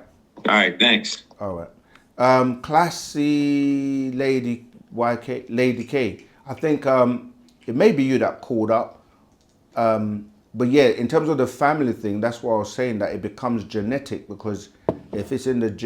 Let me just repeat the question. I wanted to ask something about homosexuality. Why families have multiple people in the family like this? I ask because bisexual women and bisexual men approach me, but I only like straight men. Yeah, so like we already explained, it could be genetic, because even in the womb, right? This is why it's so important that during the time where a female's carrying a baby, what she intakes, not just physically in terms of the food that she's ingesting, but it's also the stress. That stress can actually change change the baby. And so it's important, like, that's why I said we can't just generalize, because every situation is different. You can determine as a mother, determine the gender of the child, and that's during when you're growing that child, before the time where, you know, they can be like male or female, but you can actually affect the genetics or the DNA, and remember your genes, you can turn off genes and turn genes on to give you a certain outcome. And you can do that also by way of everything you take in, what you eat, what you see, what you experience. So, and then you have the physical aspect, which I mentioned as well, with the foods that and things that people are eating and ingesting, as well as people that are just oversexed or very sexually active and promiscuous, and they just experiment and try all kinds of things. But I did say, watch that YouTube video called Gateways and their Guardians Outformation class. You get a crystal clear explanation of that. All right. Okay, let's move on. The people in the chat are not going to be happy, you know. All right, go on then. Let's get the voice. People in the chat are like, I've been asking my question, it's not getting to my answer. Rahul Bats again. So these are a couple quick questions coming off of reading the scroll Shambhala and Nagata, Cities Within the Earth. So first quick one is the 19th galaxy, Ilion. So how was it determined that Ilion is the 19th galaxy, and what would be the first galaxy and the second galaxy, for example? And then my second question, it says that the Anunnaki from Planet Risk came here to mine gold to repair their atmosphere. What is the update on that? So did their atmosphere get repaired? Did they mine enough gold, or is it still an ongoing process? Thank you. That's some great questions. As far as galaxies are concerned, I know that was, it didn't give me a reference, but I know that, I know what he's saying about, excuse me. Galaxies are classified, galaxies are classified by their development. And when you look at, it's kind of like when you look at our solar system, I know that's just one galaxy, but when you look at our solar system, you have planets that are in a particular position. So, you know, when you're counting from the sun, either outwards or inward, the different planets in specific positions. But how they got there and why are they there?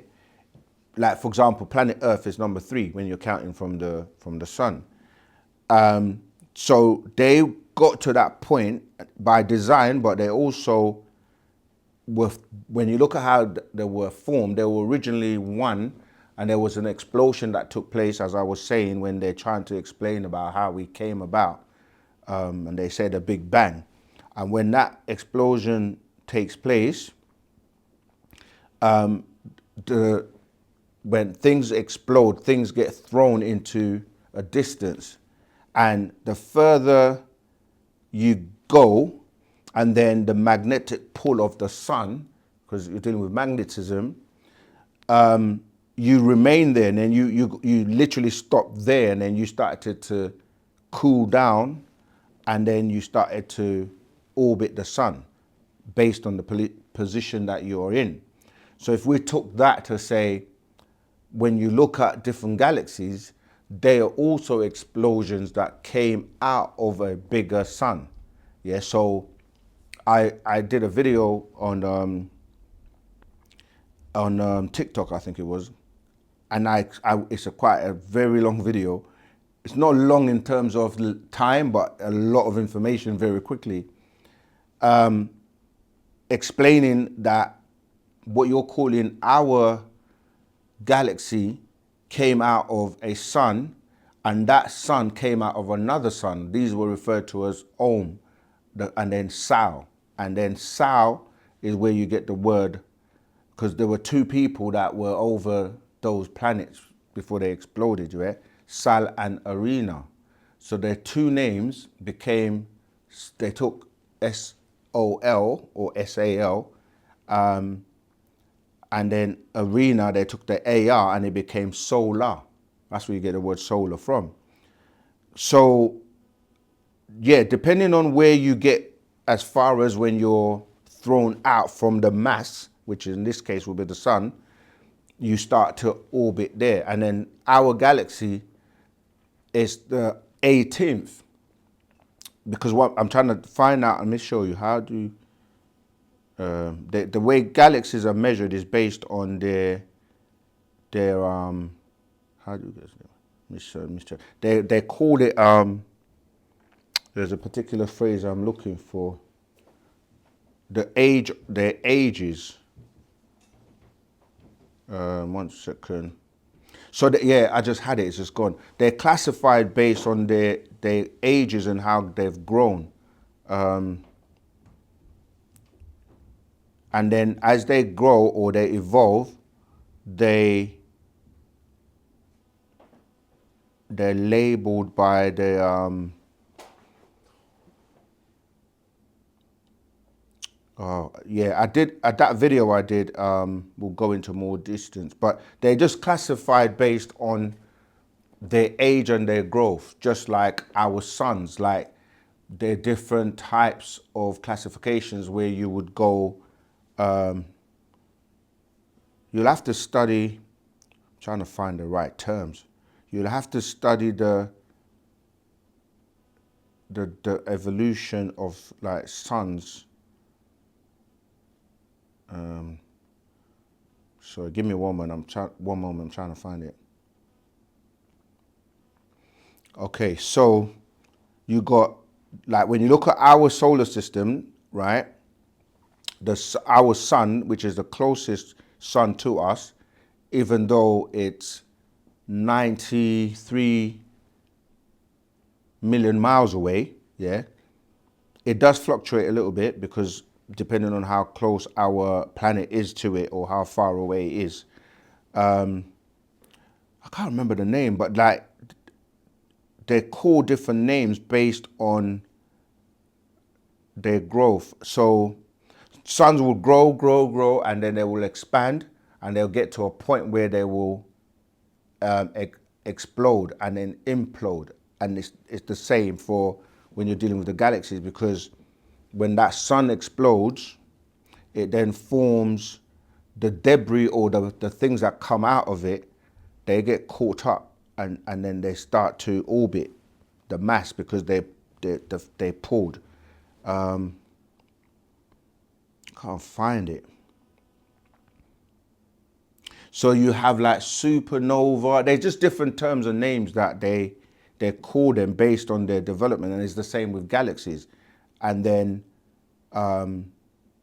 they're just labels. So the best example I'm giving you is like, why is our planet number 3? It's because it got caught up in that position. As it was spinning, it cooled down, and then it started to rotate. So you have the project that was then done by the extraterrestrials is referred to as Project 24.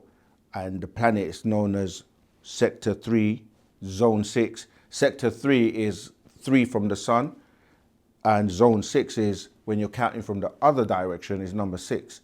And then the project itself is called 24 because it grew 24 points, and it was only designed to grow 24 points. And then the cycle, as I was saying, of the Earth going around the sun is 24,000 years. The circumference of the planet is 24,000 miles. Everything relates to 24 hours in the day. Your genome is 24,000 genomes. Your the amount of cells you have, like 24 trillion. So everything is relating to 24 as Project 24. And these extraterrestrials, that's what they do. They have these, they design the galaxies, and these when they design them, it's based on keeping order in the universe itself and the galaxy. This is why you get all these movies like Guardians of the Galaxy, because these elders are the ones that are actually responsible. So the master teacher explains that Ilion is 19 from us. So when you go to the universe exploding and then forming these galaxies, and then these galaxies are obviously numbered the same way that in one solar system and the sun exploding and forming the planets that get caught up in the magnetic pull of that sun. Next week, I'm going to try and find the terms I was trying to find. I haven't found it today, but there's so many questions we've got to get through, so that will have to suffice for today. I'll leave you the chat. Okay, let's go back to the chat. Because I know people in the chat are going to be like, he's not answering my questions. Wow. I don't know where to start. How would a gigabyte... Oh, they're talking about something different. Oh, okay. Do you have any that you think I should... Yeah. Someone said on TikTok, so the Anunnaki have O rhesus negative blood? Okay, when it comes to blood now, it's so mixed, like everyone's got different blood types, but they mainly have negative blood. Well, we can't say every single one has the same blood type, but you're dealing with the negative blood types and mainly Rh negative blood types. If you're dealing with those reptilians, oh yeah, something I forgot to mention on the other question when the person mentioned David Icke. Remember, David Icke was trying to expose the whole reptilian, and he did a lot of documentaries, and he was ridiculed when he was talking about the reptilians and how the royal bloodlines are reptilian and they keep everything within the bloodline. And you start to look at the evidence, like all the presidents are all related, so it ties into keeping the same bloodline. But most of these extraterrestrial bloodlines are negative and have Rh negative. Not to say that other people don't have them as well, because they've got children on the planet and these children have had children and there's a lot of mixture. But originally, before the reptilians and the extraterrestrials came here, they were positive blood types. Go on. Someone said I have it, so am I Anunnaki bloodline? Possibly. Remember, when we say Anunnaki, we break this down so many times. We're just talking about beings that came to Earth in groups of 50, because the crafts they came in could only hold 50 passengers. And Anu sent these beings to this planet. So you're saying Anunnaki. It doesn't say the specific beings, although his family, Enlil, Enki, Ereshkigal, Ninurta, all of these people also came. So when you look at Enki, for example, he went to like different parts of the world. He was in South America. He terraformed, the planet. He was in the waters. He went to Africa and he had wives and had children. The bloodlines on the planet, this is why bloodline and blood is so important, because people will search for certain blood types. Even when they say that, they'll say Jesus, people didn't know that Jesus was married and he had children. But they tell you that in the movies, like the Da Vinci Code. But in that, they talk about the female. And the female, if the female's alive, that means there's a blood type on the planet. At the Elohim that came down here, the Nephilims, they had children. So there are many different extraterrestrials come here, they abduct people, and they insert, they take out DNA and insert DNA and have, children. So today, there are so many people walking the planet that have different blood types, and you have to find out and appeal to your blood types. We have the blood types of the Natharu. Some of us have the blood types of these other extraterrestrial beings. So different people have different blood types. So that's not going to be unusual, but what difference does it make? You are who you are. That's why we say you have to be who you are, not try to be anything other than who you are. For us who were adopted by European parents, can we also claim them as our parents along with our blood parents? The word parent is rent. That you're renting them. So whether it's your blood parents that you came through or not, you're only renting them for a time, and then you become an adult and then you have to go and live your own life. So when you say, can we claim them as parents? Yeah, because you're renting them for the time that you're with them, but eventually you're going to grow up and go and live your own life. And it's the same with your blood parents. So yes, you can claim them as your parents because you're renting from them, or you're renting them. All right. But obviously you also go on to ask along with your blood parents. Yeah, but your blood parents are going to be your blood parents. All right, let's keep going. Okay, they may not have seen, just ask again. Okay. Rahul Batsaken, I am Tumi from South Africa. I did ask a clarity on left-hand lines on the palms. What are they representing? Other question, why pastors wear a black, red and white circle on their neck? That ties into the Catholics. It's a collar, isn't it?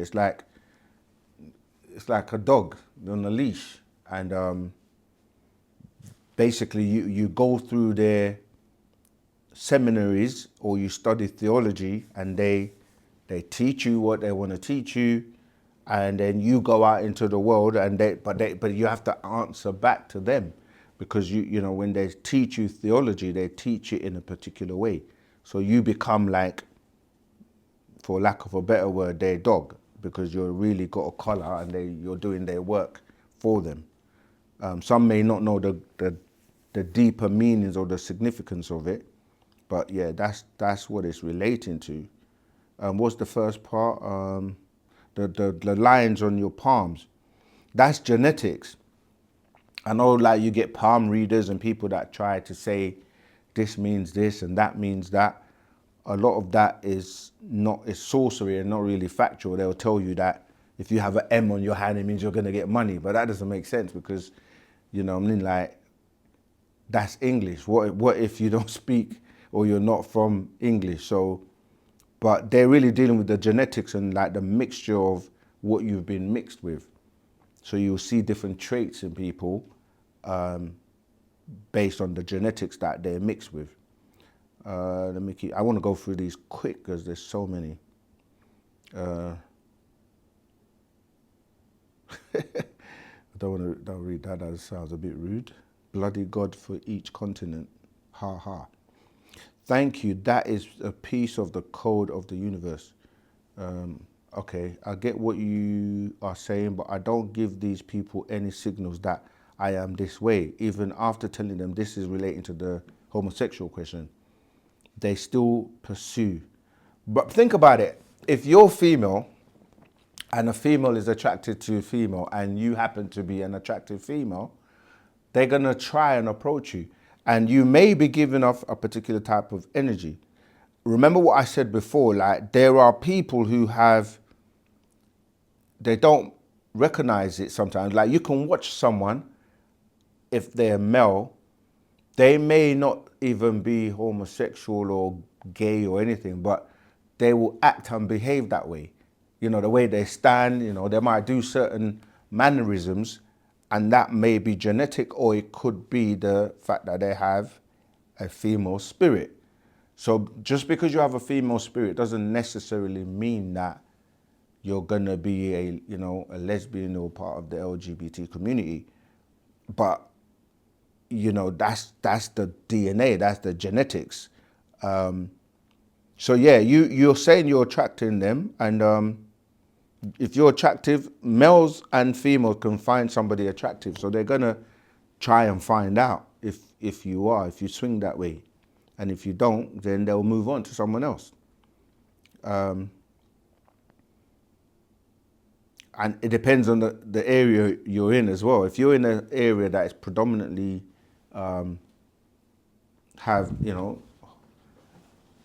see, there's another thing. That's why I recommend you to watch that video, because there's homo and there's hormone, meaning dealing with your hormones. So it's like, yeah, it's quite a complex subject. But I would say if you're heterosexual and you like men, as you say, and they still pursue you, then I guess you just have to let them know that you're not interested. It has been solved. Okay. Is this a new donation? Yeah. From D. Shelton? No, that's from before. I got a question. But there's a question on there.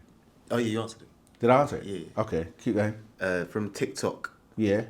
Someone said, do you guys have women in your group? And if one wanted to join, what do they do? If what the last part? If one woman wanted to join. Yeah. Do you guys have women in your group? And if one wants Yeah, to we join, definitely do. What do they do? We have all kinds of people in our, we said we're group in our culture. Yeah, we do have women, and some of them have done videos on OSM. You can check those videos out. But yeah, we do. And the joining part, like anything else, we encourage you to study, read, research, come closer, like go to your nearest branch, stores, community, learn more. And you know, the more you learn, the more you're going to know what we're really about, and then you can decide for yourself if it's something you want to, you know, get more involved with. Yeah, that's the first thing. Because it's funny, as I was saying, somebody was asking the exact same question today. And I have to clarify this. Wu Sabat, Wu Nawab, it's our culture, our way. So we do things based on our culture. We have our own language, our own dress, our own dance, our own foods, our own scriptures, our own commandments. And anyone can embrace it, but we're not like, if you want to be a Muslim, if you want to be a Christian, if you want to be a Jew, if you want to be anything else and you're happy with that, we do you. Like, but if you want to do us, then this is what our culture is about. And we don't need to debate, we don't need to prove anything to anyone, we don't need to argue. It's our way of life. It's the best way of life, we say, but you will only know that for yourself if you partake. So yeah, we don't stop anyone that wants to be a part of Wu Sabat. Where can I purchase the uniform and head attire from? Do you guys ship? Yes, we do. But the thing is, yeah, this is kind of related to what I just said. Like, a lot of people see our clothes and they say, wow, I want them. I like, people just pass in and that. But the thing is, like, if you're wearing it, what are you representing if you don't know the culture? Like, you look good, but then people are going to start asking you questions. Like, it's like if I just wore a police uniform, it's like I'm saying to people that are looking at my uniform, I'm a policeman. But am I a policeman just because I'm wearing a uniform? Or am I an imposter? So we're saying get to know the culture, get to know why. But yeah, we do. Any brother, sisters that you see wearing our cultural attire are people that have come in, got to know it and say, yeah, I want to be a part of this culture, and they then know what to do to get their cultural attire. Go ahead. What do women wear once I learn the culture? Okay, do you not have a picture of the sister that was doing the reading on YouTube? They wear clothes. I'm joking. Like, they have different attires. Okay, the easiest image I can give you on our flyer for the Friendship Day. There's some women wearing their attire, but they have different types of attire. Like, they have the scarf, we'll send you and show you some pictures. But like, if you actually Google Nuwaubians, you see, yeah, I don't know if you can see that, but there you go. There's a few sisters. Can you see that properly? I thought you had this flyer. You could probably share that. But yeah, there you go. They wear, with women, obviously, and men, we have different colors, different, we're very creative. So yeah, they wear, I'm going to see if I can find that video. If you go on OSM Vision, one of the best examples, let me see if I can find it, of one of our sisters. She's representing, there are many, but I'm just trying to find this particular one. I don't even know what I'm going to look for. It was the one, yeah, I know the one. It was said all men should read this or something like that. Do you remember that one? Yes. That's the one I'm trying to find. Don't worry, we're gonna take our time and find it for you. And if I put all men. Oh, every woman. Every woman. You found it, yeah? Yeah. I can't show them on. Okay. Can you send it to me? Yes. OSM Vision, every woman. Or should I send it on? Any Telegram, WhatsApp, anything. Tell me which one though. Okay, cool. Have you sent it? I thought you move so fast sometimes. I thought you, every woman. I might even find it before you. Okay, I've got it. Right. There you go. Can I zoom my phone to you? Shall I play it? Yeah. Let me see. Yeah, there you go. Let me see if. You're going to have to hold it up though. And I'll see if I can. There you go. Yeah, there you go. Right. Oh, I should have left it. Can you see it? Is it playing? Yeah. Okay, pressing it. Can you see that? Stay there. So which one? That's cool. Yeah. I'll bring it closer for them. Yeah. There you go. Show. There are many different attires that they have, but that's one of our sisters, and she's wearing our cultural attire. But as you saw on the flyer, we have others. Yeah. You could also Google, Nuwaubian Sway dance. Yeah, I'll see if I can find that one too. And that will show you. But yeah, you're not going to know all of these things from a distance. Like, get close, come to meet the sisters. In fact, you can meet some of them in our event that's coming up. But the women, they wear various attires. But yeah, I think we're spending a lot of time on that question. Is there another one, or should we move on? You can move on. Or I can read another one. Okay. I've got Yest West 2038. Hello, Sir Ken. Helislo. You teach that knowledge, wisdom, and understanding makes a person 360 degrees complete. In a world full of 180-degree people, how does one interact with the masses without losing themselves? All right, let me correct that. We don't teach that knowledge, wisdom, and understanding makes a person 360 degrees complete. We say that 360 degrees represent completeness.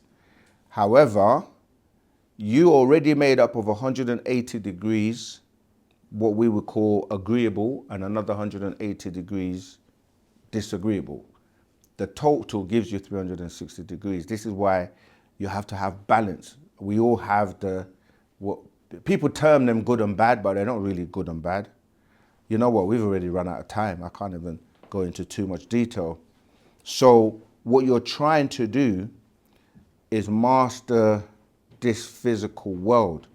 That's why you have to study, but it's also about you conquering the other side. So if you're predominantly disagreeable, then by conquering or subduing your disagreeable nature, it means that you're now operating as if you're fully 360 degrees agreeable, right? And when you say, how does one interact with the masses without losing themselves? Well, the whole purpose of you being a balanced being is that you know how to deal with anyone from all walks of life. And when you say masses without losing themselves, you won't lose yourself if you're grounded and sound in terms of like you're not leaning to one side or the other, and you're not judgmental. You're balanced being. That's what Nuwaubu teaches us. Yeah. So I hope that helps you. You don't lose yourself when you're balanced and know how to deal with anybody in any situation, so, right. Last question.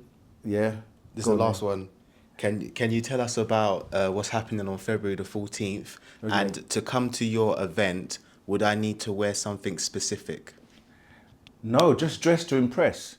Like if you were going out somewhere nice, or you're taking your lady or your man out somewhere nice, not like, I don't want to insult anyone, but like nice clothes, nice, whatever you want to wear that makes you feel comfortable, but you're going out to look good and, express yourself. So there's no, like, you can't come in with jeans. Like when you go to a club, you can't come in with jeans and trainers. You got to have nice shoes. It's a nice environment. You want to do your best. So what was the second part? Do they need to wear anything specific? And tell us about what's happening. No, and what's happening is going to be a fun-filled day where you're going to experience our culture. You're going to meet and greet us, have real-life conversations. There's going to be food, vegan food, as well as food for other people who are still transitioning, and entertainment, live music. We're going to have many books there for you to take away if you'd like to take some away. We're going to have healthy products, comedians, and then we're going to give you the special class that the triad's going to give. 3 brothers, you've been watching our 3 verses 4. We're going to have live streaming of all the entertainment. There's just so much, I can't even remember all of it, but it's going to be a family event in terms of, okay, so you watch our Valentine's Day video. So it's on February the 14th, which is a counteraction to the Valentine's Day, because if you know about that, it's a pagan holiday ritual, and it stems from someone doing something very horrible, like cutting out people's hearts and sending them to their lovers. I'm just giving you a snippet. Go and watch the video we did last year on Valentine's Day. This is a more positive, it is a positive day where we counteract all that type of negative energy, where it's about love, as in divine love, ashuk, divine love, unconditional love. If you want to come along, we're going to go into more detail about how we celebrate our Friendship Day. That's why you need to come.